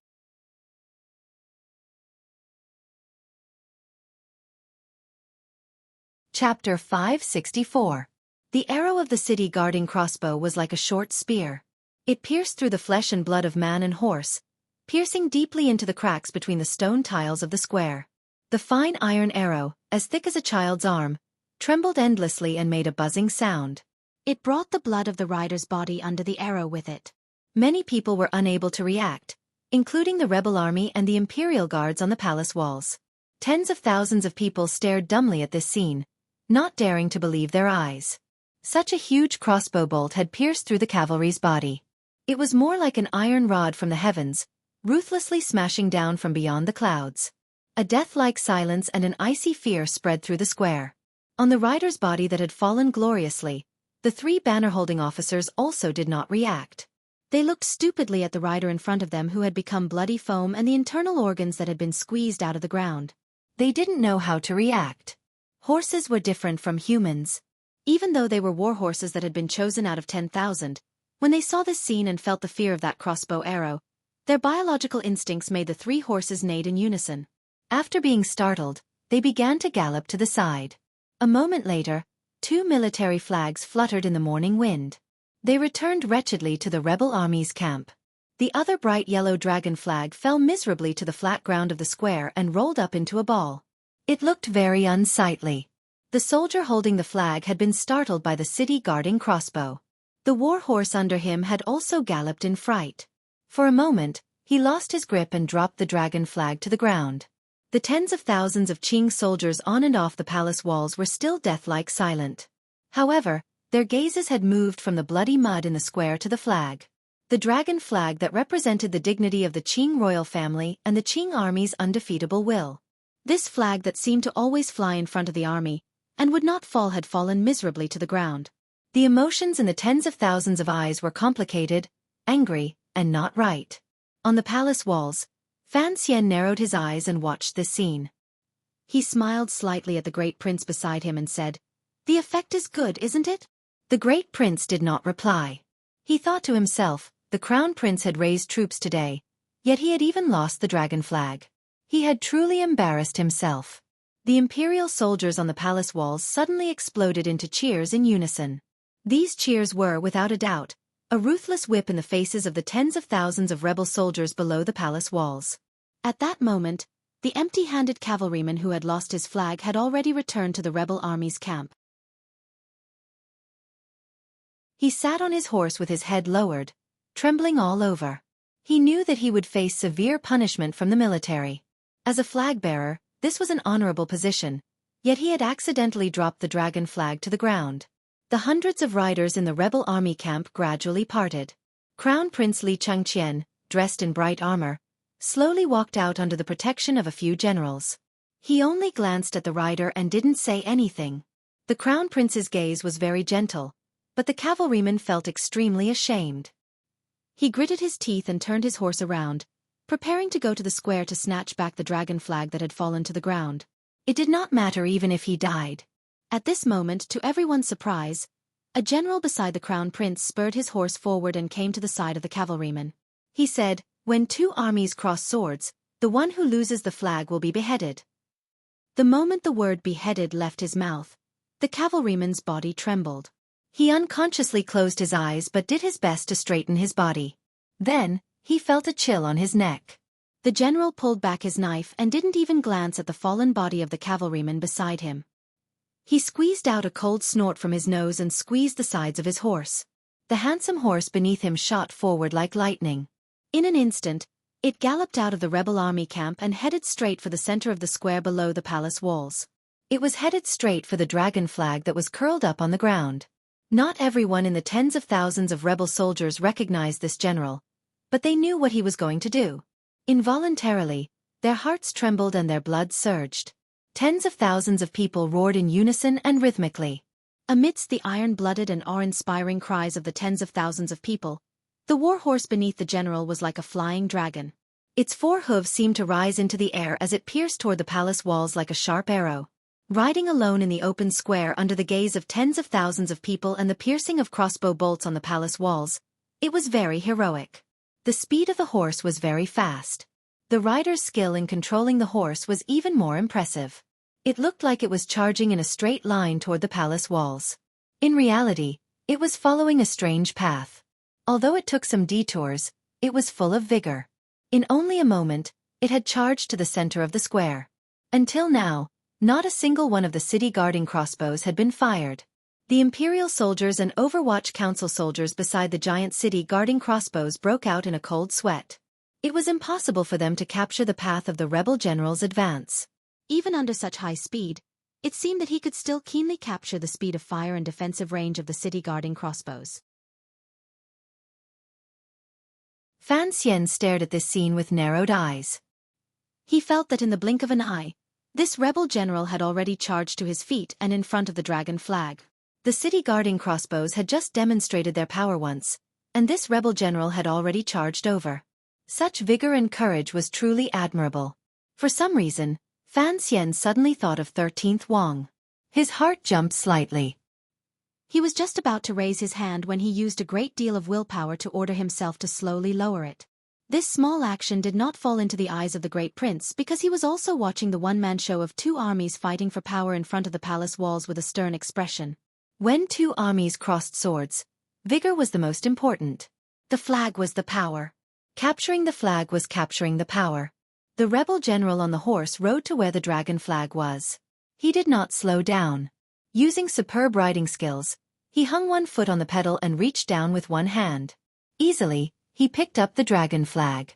Although Fan Xian had lowered his arm, the group responsible for operating the city guarding crossbows did not want to pass up this great opportunity.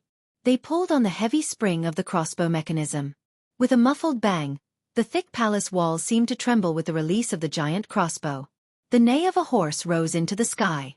The rebel general below the palace walls seemed to have guessed when the city guarding crossbows would fire. He raised the reins and kicked his beloved horse's abdomen with both feet. With a wild roar, he had the horse stand up on its hind legs. The warhorse's front hooves hung in the air as its massive body was forcefully twisted. It even hovered in the air in a stupefying manner. The rebel general held the bright yellow dragon flag in one hand and fiercely raised the reins in the other. He sat diagonally on the rearing warhorse. Illuminated by the morning sun, he appeared heroic and fierce. At this moment, the giant city guarding crossbow finally arrived in front of them and brushed past the warhorse's abdomen. It stabbed down diagonally and viciously. The iron crossbow, as thick as a child's arm, pierced into the stone slabs of the square. Shattered stones flew everywhere, but it did not even graze a hair on the rebel general's body. The rebel general twisted his left elbow and pulled in the reins again. The head of the horse under him turned to the left. With a neigh, its two hooves landed on the ground. All the muscles in its body relaxed and tightened. Like a wisp of smoke, it galloped directly back to the rebel army camp and back to the crown prince's side. The rebel general did not dismount. He only heavily stabbed the bright yellow dragon flag into the ground. The flagpole entered the ground but did not fall. The dragon flag once again fluttered in the morning wind and shone brilliantly. Then, he turned his horse's head and was silent as he looked at the two black dots on the palace walls. In just a few breaths, this rebel general had done what most people could not do. From the moment he leaped out of the camp, tens of thousands of rebel soldiers began to cheer. As he took back the dragon flag and galloped back to the camp, tens of thousands of people's mountainous cheers grew louder and louder. When this rebel general stabbed the dragon flag back into the ground and the flag fluttered in the wind, the cheers of the rebel soldiers finally reached a climax. Impressive! Fan Xian gently wiped away the cold sweat on his palms. At this moment, he expressed an opinion that he should not have expressed as one of the commanders. There are indeed countless fierce generals in the Qing army. No wonder no one can defeat them unhindered under heaven. Fan Xian smiled slightly and said, "It's Gong Dian. He has been the deputy commander of the imperial army for so many years. His understanding of the city-guarding crossbow is much better than yours or mine. Furthermore, he is an 8th-level ace. Given his noble status as a general, he bravely risked his life to take back the flag. Such courage is truly admirable." The great prince furrowed his brows slightly and said, "So it's him. No wonder, no wonder. General Gong has been herding horses on the borders of Dingzhou since he was young. His riding skills came from the Hu people and he is known as the best in the army." This was not the first time Fan Xian had heard of Gong Dian's background. He looked calmly at the rebel army's camp and found that most of the people around the crown prince were generals of the Qin family. It seemed that only Gong Dian had appeared in the Dingzhou Yi family. Gong Dian was the previous deputy commander of the imperial army and minister of guards. He had once been a trusted subordinate of the Qing emperor. However, because of the Qing emperor's suspicions toward the Yi family, he chose to use the hanging temple matter and chose a groundless reason to throw Gong Dian into prison. Fan Xian had been involved in the hanging temple matter from beginning to end and had been heavily injured once. There were many secrets inside that he still did not understand. However, he knew that because of the emperor's paranoia, he had no idea how much terrifying opposition he had brought to Jingdou. Fan Xian's heart jumped again. The eldest princess, Chen Pingping, and Lin Ruofu had both said on different occasions that the emperor did not have any major weaknesses. It was only because of his paranoia that he could be defeated. The great prince suddenly raised his head and said, "It's a draw." Fan Xian nodded. He knew what the great prince meant by a draw. The rebel army had surrounded the palace. Given the palace's defensive power, it would not be able to hold out for more than a few days. Thus, they had to use the most direct method at the very beginning to strike at the rebel army's morale. Although they did not have the extravagant hope that they would be able to take the flag and steal their morale, they could at least make it so that they would not be able to charge in one go and create a relatively slow process. That was why there was the wretched killing in front of Zhangyang Gate and the first use of the city-guarding crossbows in half a century. Even if it was only aimed at one person, it had to make the rebel army's hearts tremble. However, Gong Dian's confident capture of the flag caused this momentum to turn back. Fortunately, although the rebel army was once again full of vigor, looking at the other party's formation, they should not attack immediately. The rebel army had a clear advantage. Why didn't they attack immediately? Fan Xian could calculate a few points. The royal palace had a natural advantage in defense. The city walls were tall and thick, and the crossbows were united. The power in the palace was already at a dead end. If the rebel army attacked, this kind of destructive power that would rise from a dead end forced the crown prince to reconsider. The more important question was, who would attack? Although the heavenly soldiers and generals I've been hoping for have yet to arrive, Fan Xian said to the great prince with a warm smile, I think the rebel army actually has a headache. They are not a monolithic block. Nominally, the Yi and Qin families both support the crown prince, but what does the crown prince think?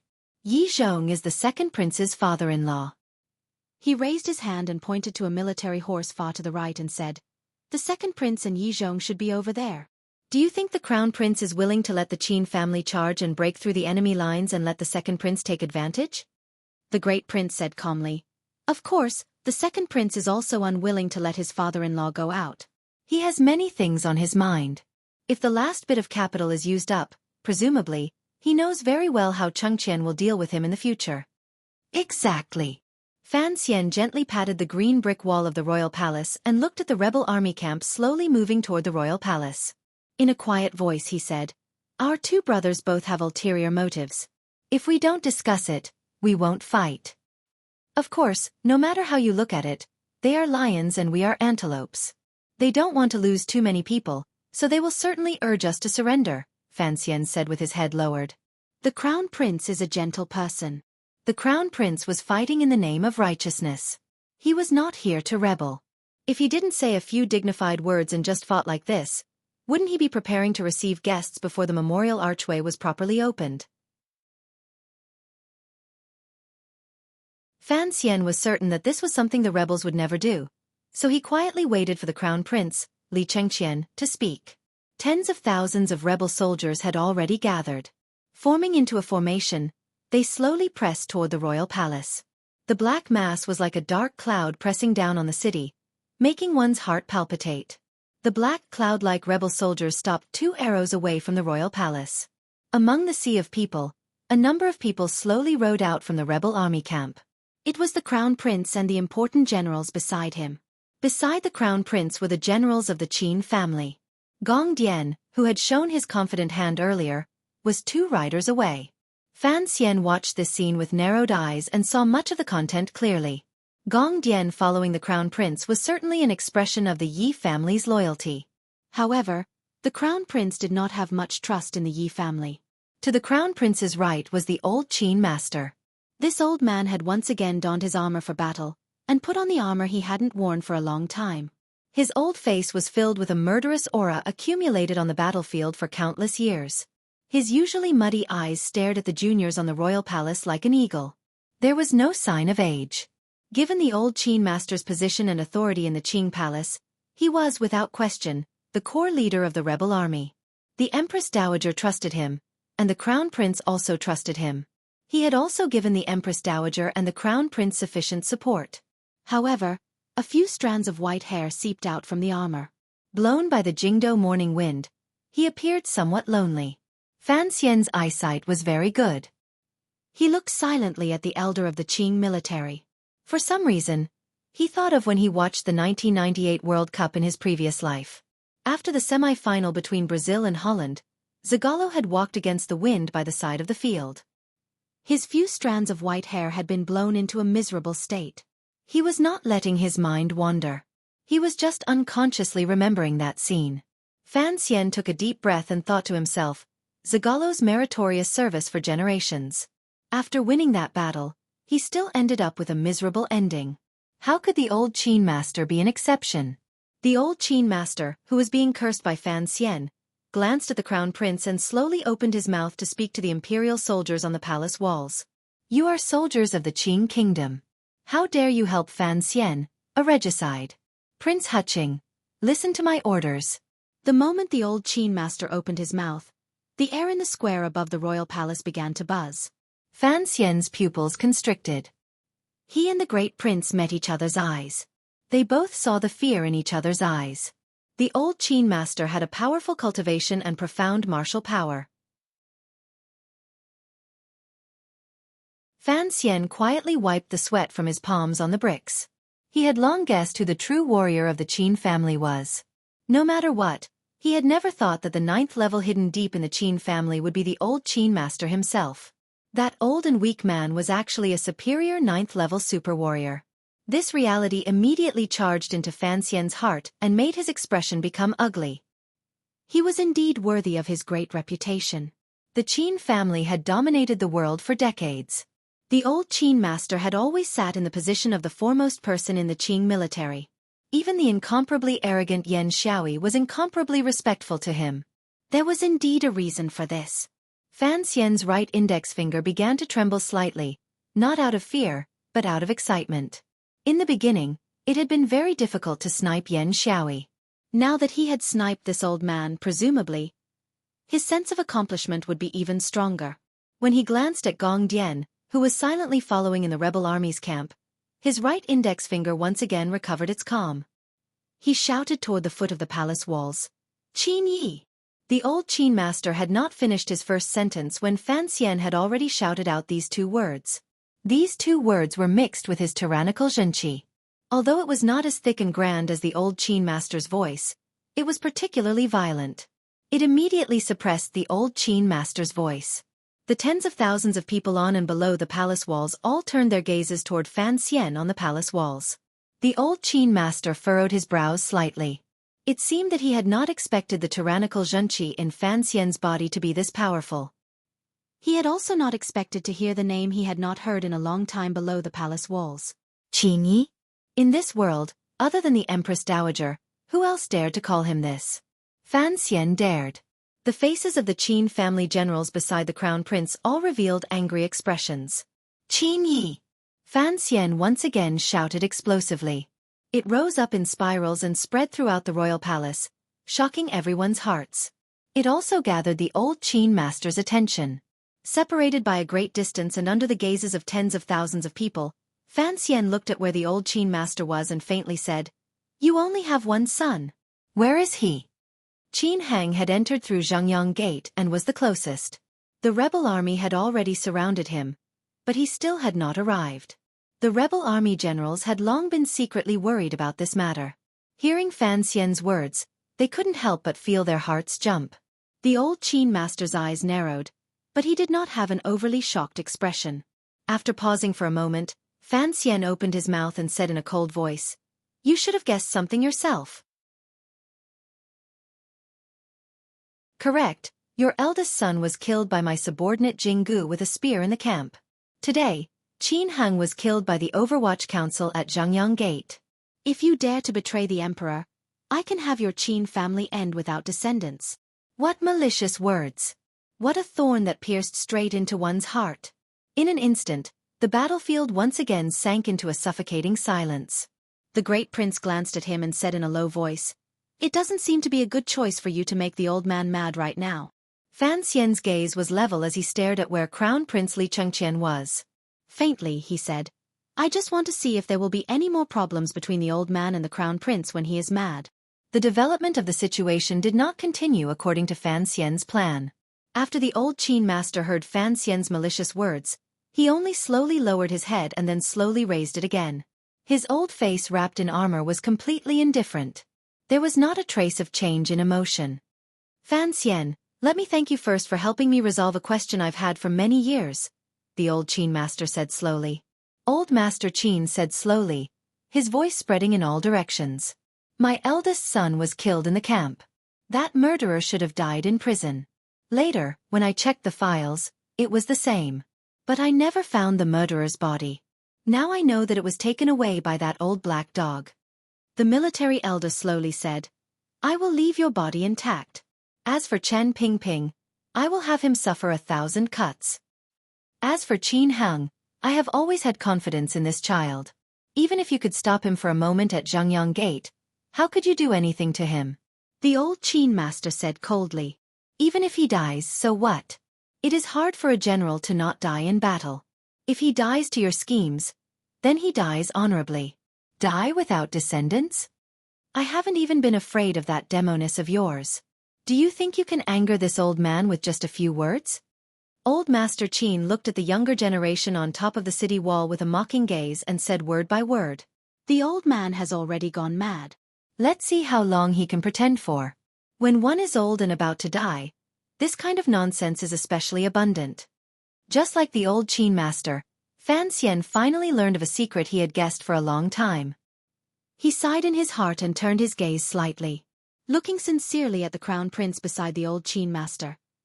He spoke before the crown prince could open his mouth and with sincerity. "Chengqian, surrender." Sincerely saying, "Everyone, please give me your monthly tickets."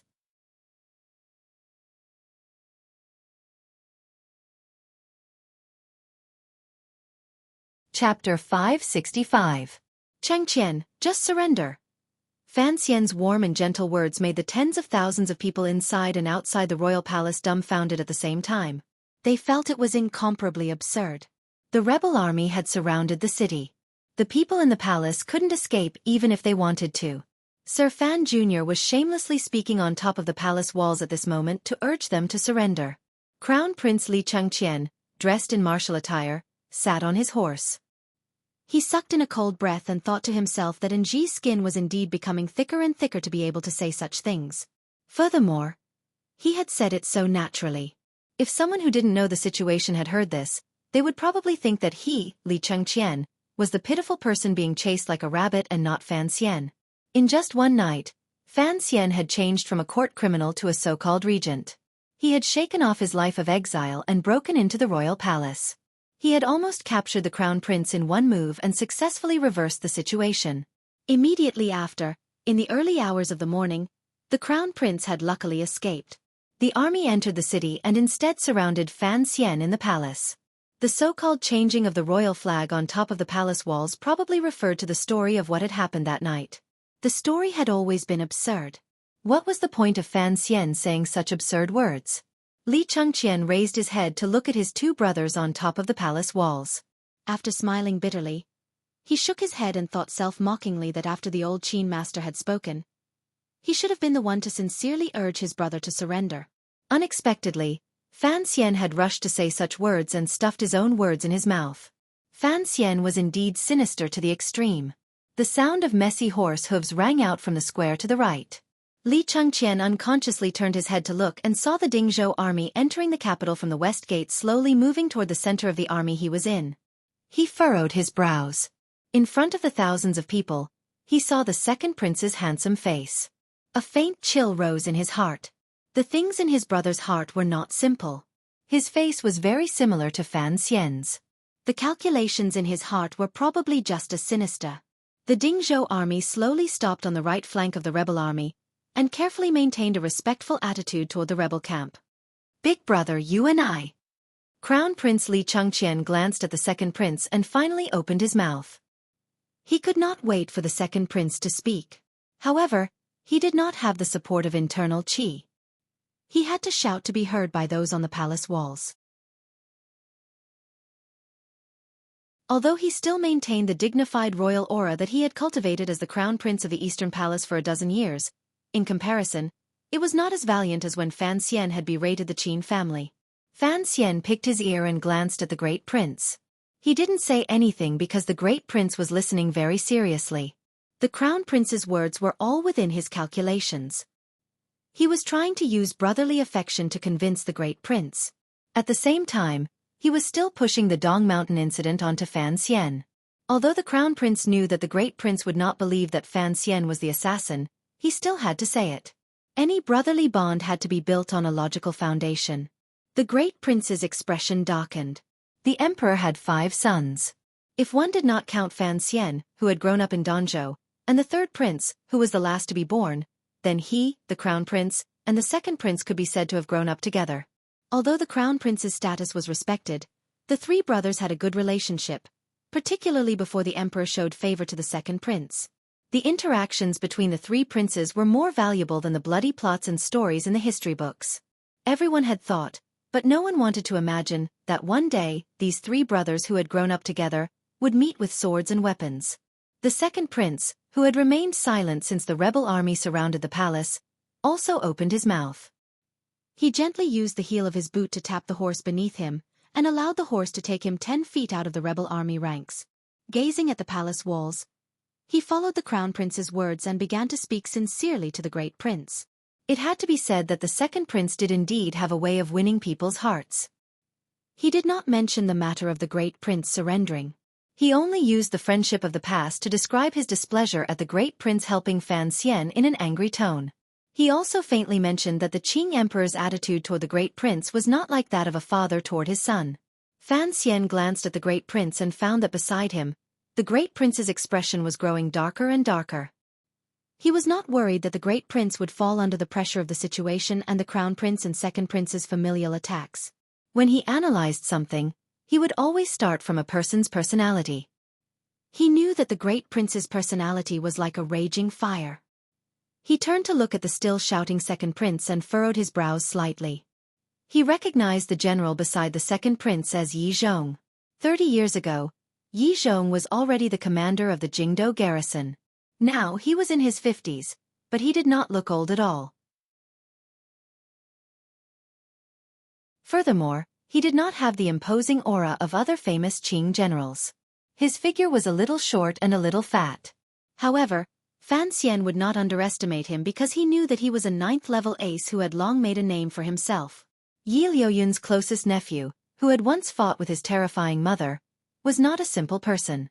Furthermore, a person who could become the commander of the Jingdo garrison at the age of 20 could not be described as simple.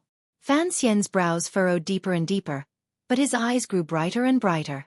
They were as bright as a star that refused to retreat under the light of the rising sun. The great prince suddenly yelled loudly at the rebel soldiers below the palace walls. "Enough!" The second prince smiled helplessly and stopped talking. The great prince said in a severe voice, "What time is this? You still don't forget to frame Fan Xian.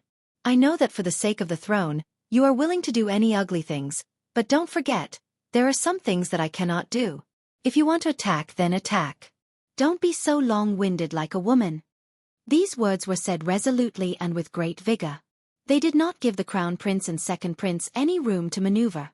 The second prince's usually gentle face finally became dark. For some reason, he had become so angry. Angrily, he roared toward the palace walls. "Big brother! Don't forget, we are the brothers." Brothers? The great prince had been worried about the guards of the royal palace and the major plan with Fan Xian for many days. His mind had been exhausted. His eyes were deeply sunk in, but they only made his gaze appear even sharper. He looked at the crown prince and then at the second prince. Suddenly, in a severe voice, he said, "Brothers! You aren't even willing to be sons, yet you are willing to be brothers." There was a silence. These words had exposed too many things. The imperial soldiers on the palace walls had long known of this matter from the posthumous edict. Immediately, their eyes revealed grief, anger, and pain. However, the expressions of the rebel soldiers below the palace walls became strange. Although the emperor had been assassinated on Dong Mountain, the emperor's might still existed. As a disciple of the Qing army, he carried the crown prince's banner. In reality, what he was doing was killing the emperor and usurping the throne. Who would not be terrified? Who would not have their stomachs drumming? The great prince stood between the battlements of the palace walls and furrowed his brows deeply. Looking at the crown prince, he said sorrowfully, "The Dong Mountain incident was done by the eldest princess. I know you don't have this ability, but you must know.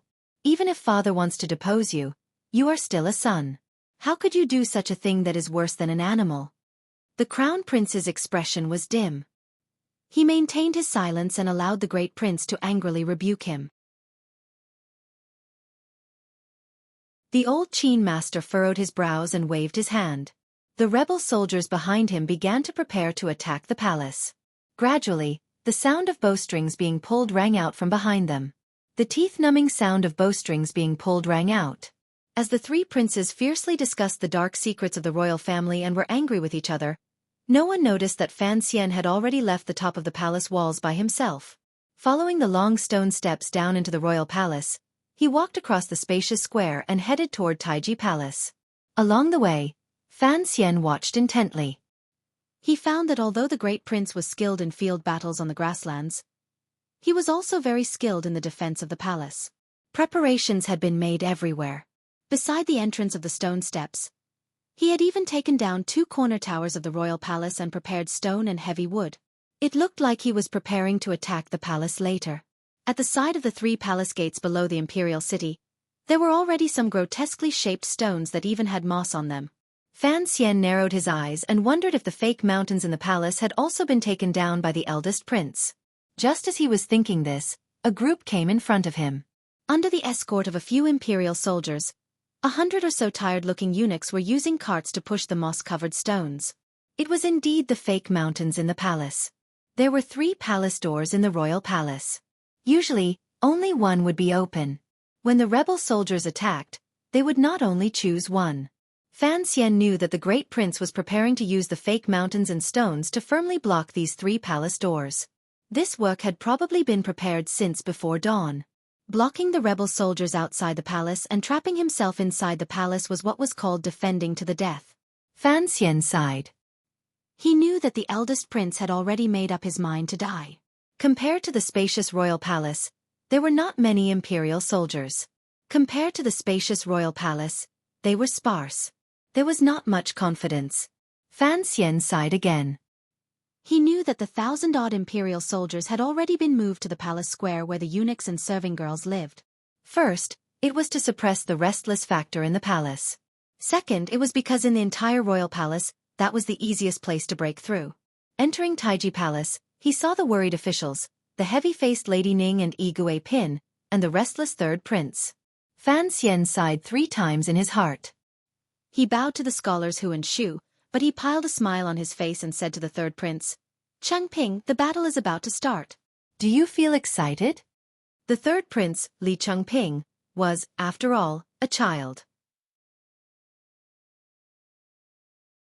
After learning that the royal palace was surrounded, he had begun to feel afraid.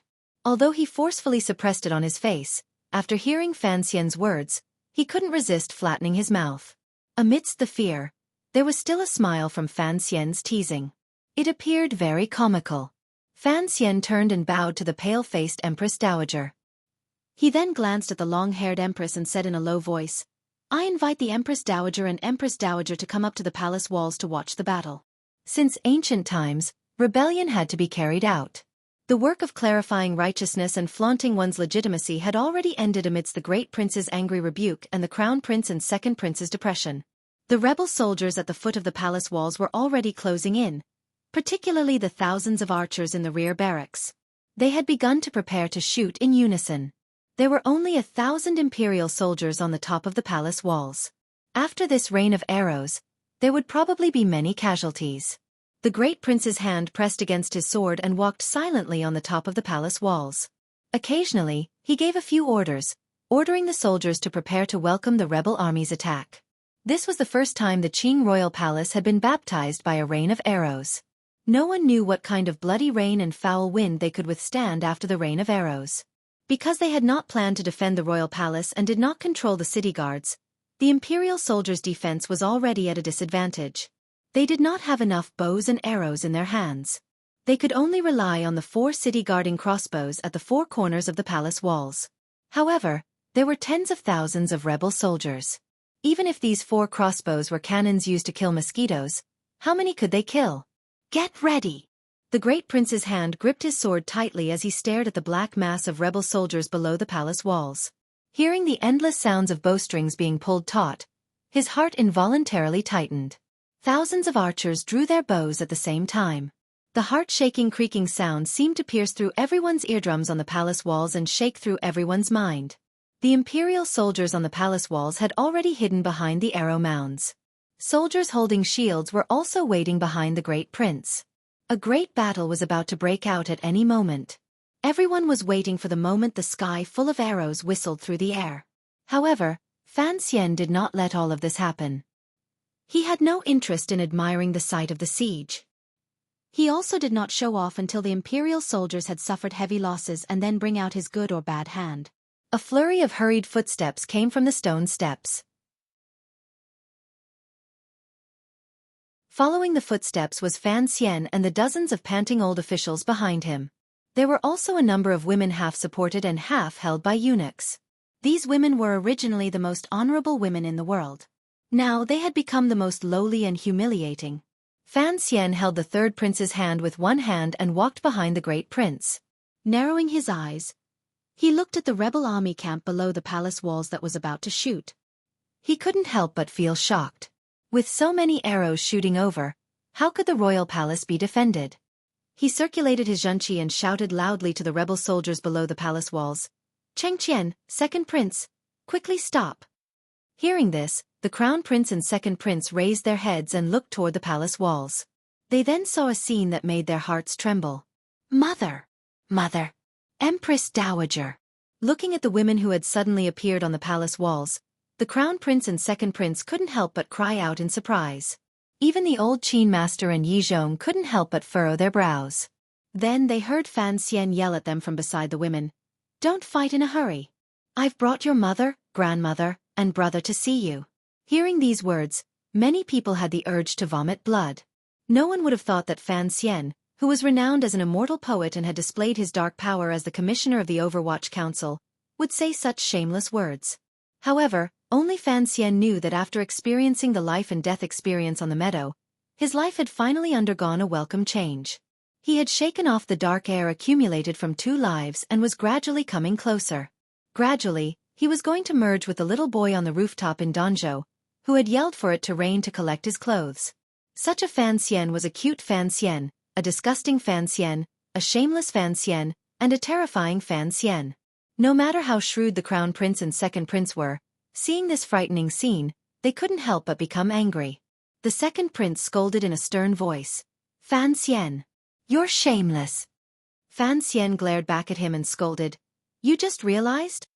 The Crown Prince was also incomparably angry, but he immediately said to the old Qin master beside him in a panic, Don't shoot. The old Qin master furrowed his brows and thought that it was natural for these nobles in the palace to be used by Fan Xian to threaten him. Had the Crown Prince not thought of this? The old general sighed in his heart. The Crown Prince was kind, but the cowardice that had gradually disappeared these 2 years had finally surfaced. For a soldier, in this moment of life and death, there should be no hesitation. The so-called fear of shooting at the rat for fear of harming the innocent was just cowardice. In the end, the old Qin master did not understand that sometimes, another name for cowardice was human nature. Without question, Fan Xian's behavior right now did not have much of a human nature. He had only calculated the Crown Prince's personality. Calmly smiling, he stood by the Great Prince's side and said, I just don't want to be shot into a porcupine. Why did you bring Chengping here? He is still a child. The Great Prince sighed and looked at the officials beside him, the Empress Dowager and Lady Xu. He then glanced at the Third Prince and spoke with disapproval. As the future monarch of Qin Kingdom, I must see this scene with my own eyes. Fan Xian gently held the Third Prince's trembling hands. The Third Prince had seen so many rebel soldiers with his own eyes. He had truly been frightened. Fan Xian smiled slightly at the trusted aide beside him and ordered, Please have Lady Xu stand in the left corner tower. Please have the Empress stand in the right corner tower. Please. He glanced at the pale-faced but silent Empress Dowager and said, Please have the Empress Dowager stand by my side. I'll put 3 MasterCards here. I want to see if their arrows are as accurate. Hearing these words, the people on the palace walls all felt a chill in their hearts. After the clamor, Fan Xian looked at the people in the rebel army camp who were arguing fiercely about something and said, Regardless of what the Crown Prince and the old Qin master decide to compromise in the end, presumably they will both be very displeased with each other. The Great Prince sucked in a cold breath and looked at him. You even calculated this? Fan Xian turned his head and glanced at the cold-faced Second Prince and the short tower like Yizhong beside him. There are still many things I am calculating. If the one leading today was the Second Prince, the rain of arrows would probably have arrived by now. Although the Empress is not as amiable as Lady Xu, her fate is much better than Lady Xu's because her son is stronger than Lady Xu's son. Even if they don't shoot, the rebel army will still attack. Fan Xian lowered his head slightly. Go and prepare. I need to think through a problem. The Great Prince glanced at him and ordered his trusted aide to heavily protect the Third Prince. He then glanced at the silent Empress Dowager. Confusion grew in his heart, but it was not convenient for him to say more. He left. Fan Xian let go of the Third Prince's hand and held the Empress Dowager's old and slightly stiff hand. He took a few steps to the left like a filial grandson holding his grandmother. He allowed the Empress Dowager, dressed in a bright yellow phoenix robe, to appear on top of the palace walls. She was like a bright lamp hanging high in the morning sky, reflected in the eyes of all the rebel soldiers. The archers of the rebel army unconsciously loosened their bowstrings. Although the orders from their superiors had not yet come, their arms were already beginning to ache. Furthermore, everyone had guessed who the old woman in phoenix robe was. She was the emperor's mother, the crown prince's grandmother, and the only remaining elder of the Qing royal family. Even talking about such a noble figure was a blasphemy, much less pointing an arrow at her. If they accidentally injured the Empress Dowager, who would bear the consequences? As long as it was a Qing citizen, no one wanted the Empress Dowager to suffer any harm. Thus, when Fan Xian brought the Empress Dowager onto the palace walls, the Great Prince's mood was awkward. After the scholars Xu and who did not listen to their advice, they could only sigh. Those who knew the details of the palace rebellion last night all knew that Fan Xian never used the most sinister methods to deal with the noblest of people. The sword mark on the Empress Dowager's neck was the most powerful evidence. Fan Xian gently helped the Empress Dowager tidy the high collar of her phoenix robe and carefully pulled out a strand of hair. Evenly, he said. As expected, Empress Dowager still has to wear formal attire. Only then will it have sufficient intimidation power. It was not in vain that I wasted my time ordering those old nannies to dress you up. The Empress Dowager suddenly turned her head. Boundless hatred abruptly appeared in her old and tired eyes. It was as if she wanted to swallow Fan Xian. Fan Xian didn't even look at her gaze. By her ear, he quietly said, I also know that it is very painful not being able to speak. Taking my medicine is also very painful. Think about it. Your Li family deserves this kind of retribution. I am punishing you on behalf of my mother. We have our own club on the front page of the website, the Qingyu Year Cat Fan. If everyone is interested, you can go in and take a look. There are many interesting comments and tidbits. I personally liked the chapter today. If you also liked it, please give me a monthly reward. There are too many strong books this month. The pressure of getting a reward is too great. P.S. I have some personal matters to take care of in the next 2 days, so I will write less. I sincerely wish everyone a happy weekend.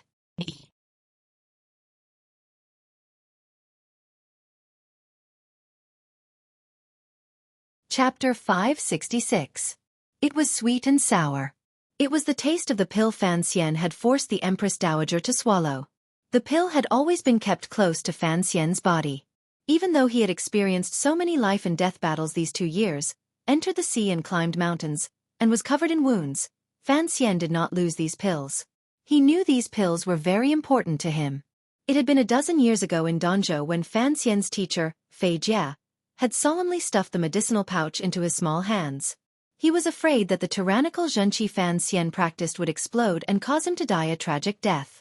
However, in these dozen years, Fan Xian had never taken this medicine. After killing Xie Bai'an by the second prince's side in the Jingdou government and fighting the shadow head-on, his Xueqi finally exploded in his body and he became a cripple. Even under these circumstances, he did not take the medicine. He knew how tyrannical this medicine was. It was a medicine that scattered martial arts. Fan Xian was unwilling to disperse all the cultivation in his body, so he endured the pain of his meridians being torn and the stiffness of being unable to move. He persisted in not taking the medicine Sir Fei Jia had left behind. Fortunately, Haitang had later secretly brought the heart of Tianyi Dao to Jiangnan. Only then could his strange injuries slowly heal. Now, he had finally delivered this pill into the Empress Dowager's mouth. The medicinal properties of this pill were strong. It followed the path of scattering martial arts and gathering qi. It entered one's internal organs with unusual directness and gradually annihilated the body's vitality. It had to be said that if Fan Xian did not have the heart of Tianyi Dao, once his Xueqi exploded, he could only use this pill to disperse the overly violent tyrannical Xueqi and exuberant vitality in his body. However, the Empress Dowager was already old and weak. She did not have many years left to live. Taking this pill at this time was equivalent to the remnants of life in her body being gradually pulled out of her body by the medicine, speeding up the path of death. Her life gradually dimmed. Her old body could not withstand it and was already at its weakest point. Fan Xian had a great fear, so he did not brazenly use poison on the Empress Dowager. However, the medicine Fei Jia had left behind was not poison. No matter which famous doctor in the world came to diagnose, they would not be able to find anything strange. The Empress Dowager no longer had the strength to speak. Soon, she felt the burden on her body grow heavier and heavier. Even if she wanted to raise her arm, she couldn't do it. Unless another great grandmaster appeared in the world and forcefully used extremely pure Xueqi to help her reflect for an instant, the Empress Dowager could only miserably become a cripple who couldn't speak or move. Then she would slowly wait for death to come. It was not that Fan Xian was ruthless. It was not that Fan Xian's desire for revenge had burned away his rationality like wildfire. In the current situation and with Fan Xian's great hidden worry, he could only use this method to ensure his present and future safety. Right now, the rebel army was surrounding the city. The Empress Dowager could be the god's card to weaken the rebel army's attack. But what about the safety in the future? The Empress Dowager did not know how sinister and vicious the medicine she had taken contained. She only thought it was a mute medicine. She still looked at Fan Xian with hatred. Fan Xian did not meet the Empress Dowager's dim and angry gaze. Instead, He turned his cold gaze toward the two powers high above the palace walls. He looked seriously at Yi Zhong beside the second prince and the short and strong general. A strange light shone through his eyes. It was as if he was thinking endlessly about something. The Dingzhou army had not entered the capital to present prisoners of war. As usual, there were only a few thousand soldiers. However, Yi Zhong and the second prince had led tens of thousands of people into Jingdou. It looked like they had long been prepared. However, he did not find Hongqing's figure among the rebel army. This made Fan Xian feel a glimmer of relief. Looking from a distance, the rebel army leaders seemed to be arguing about something. The crown prince remained silent. He used his worried eyes to watch the movements on the palace walls.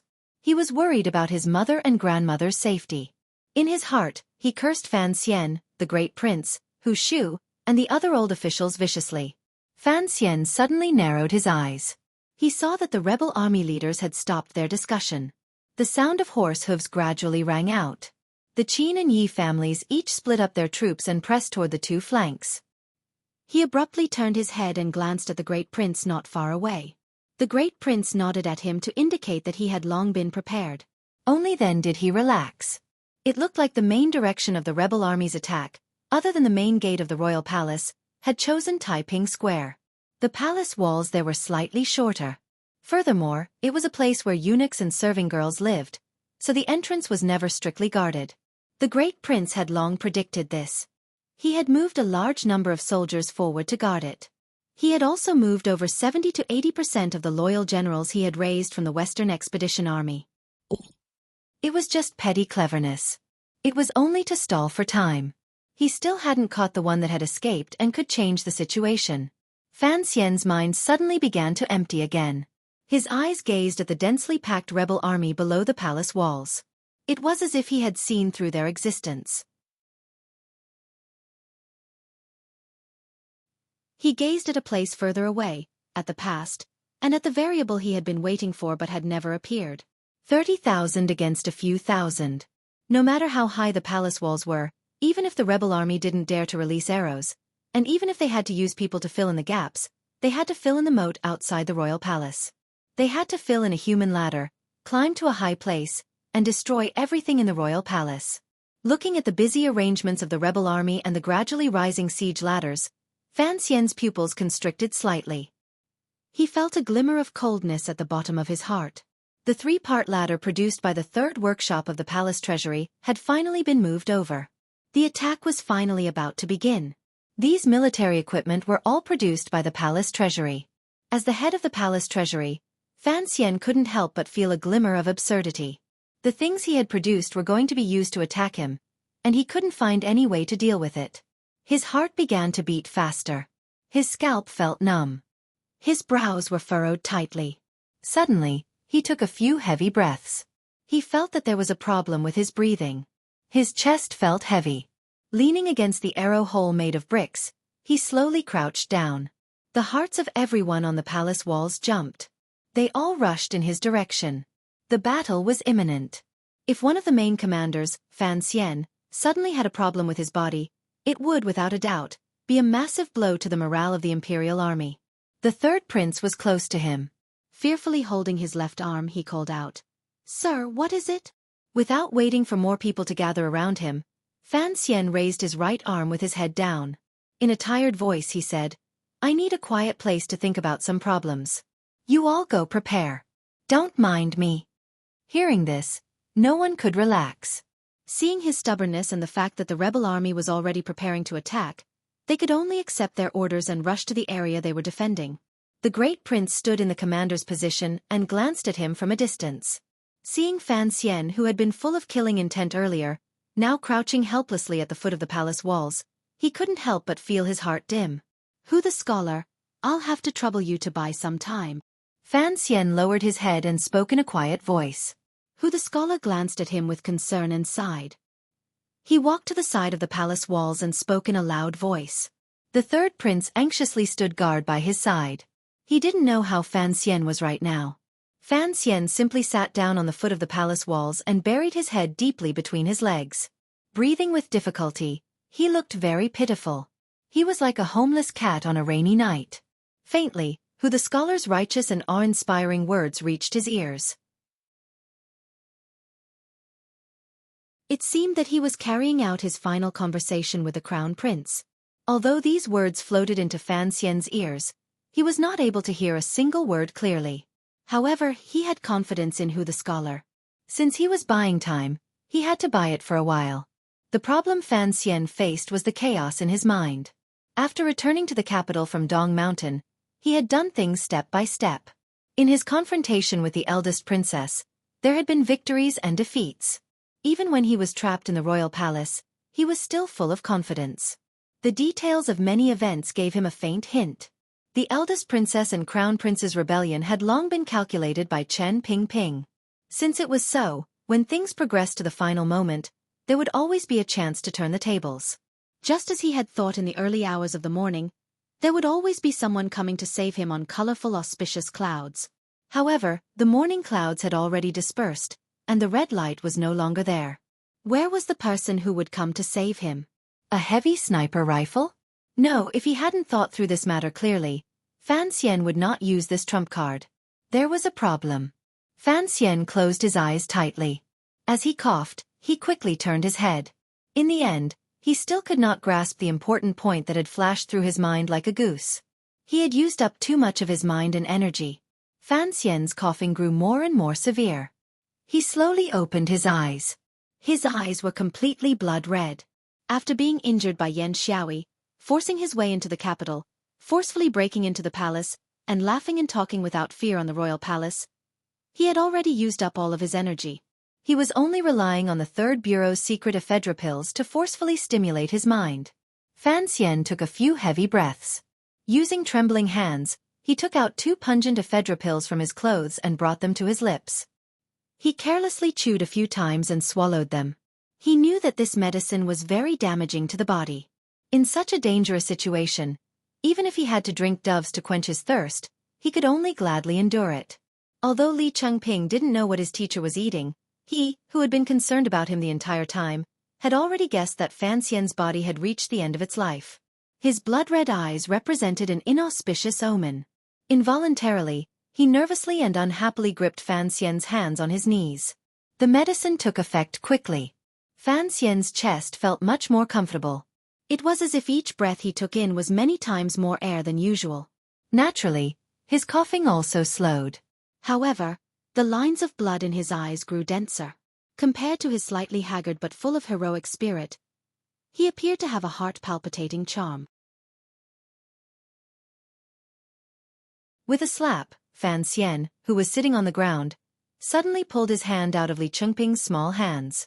Like lightning, he reached to the left and grabbed the old woman's feet in the golden palace shoes. Fan Xian didn't turn his head to look.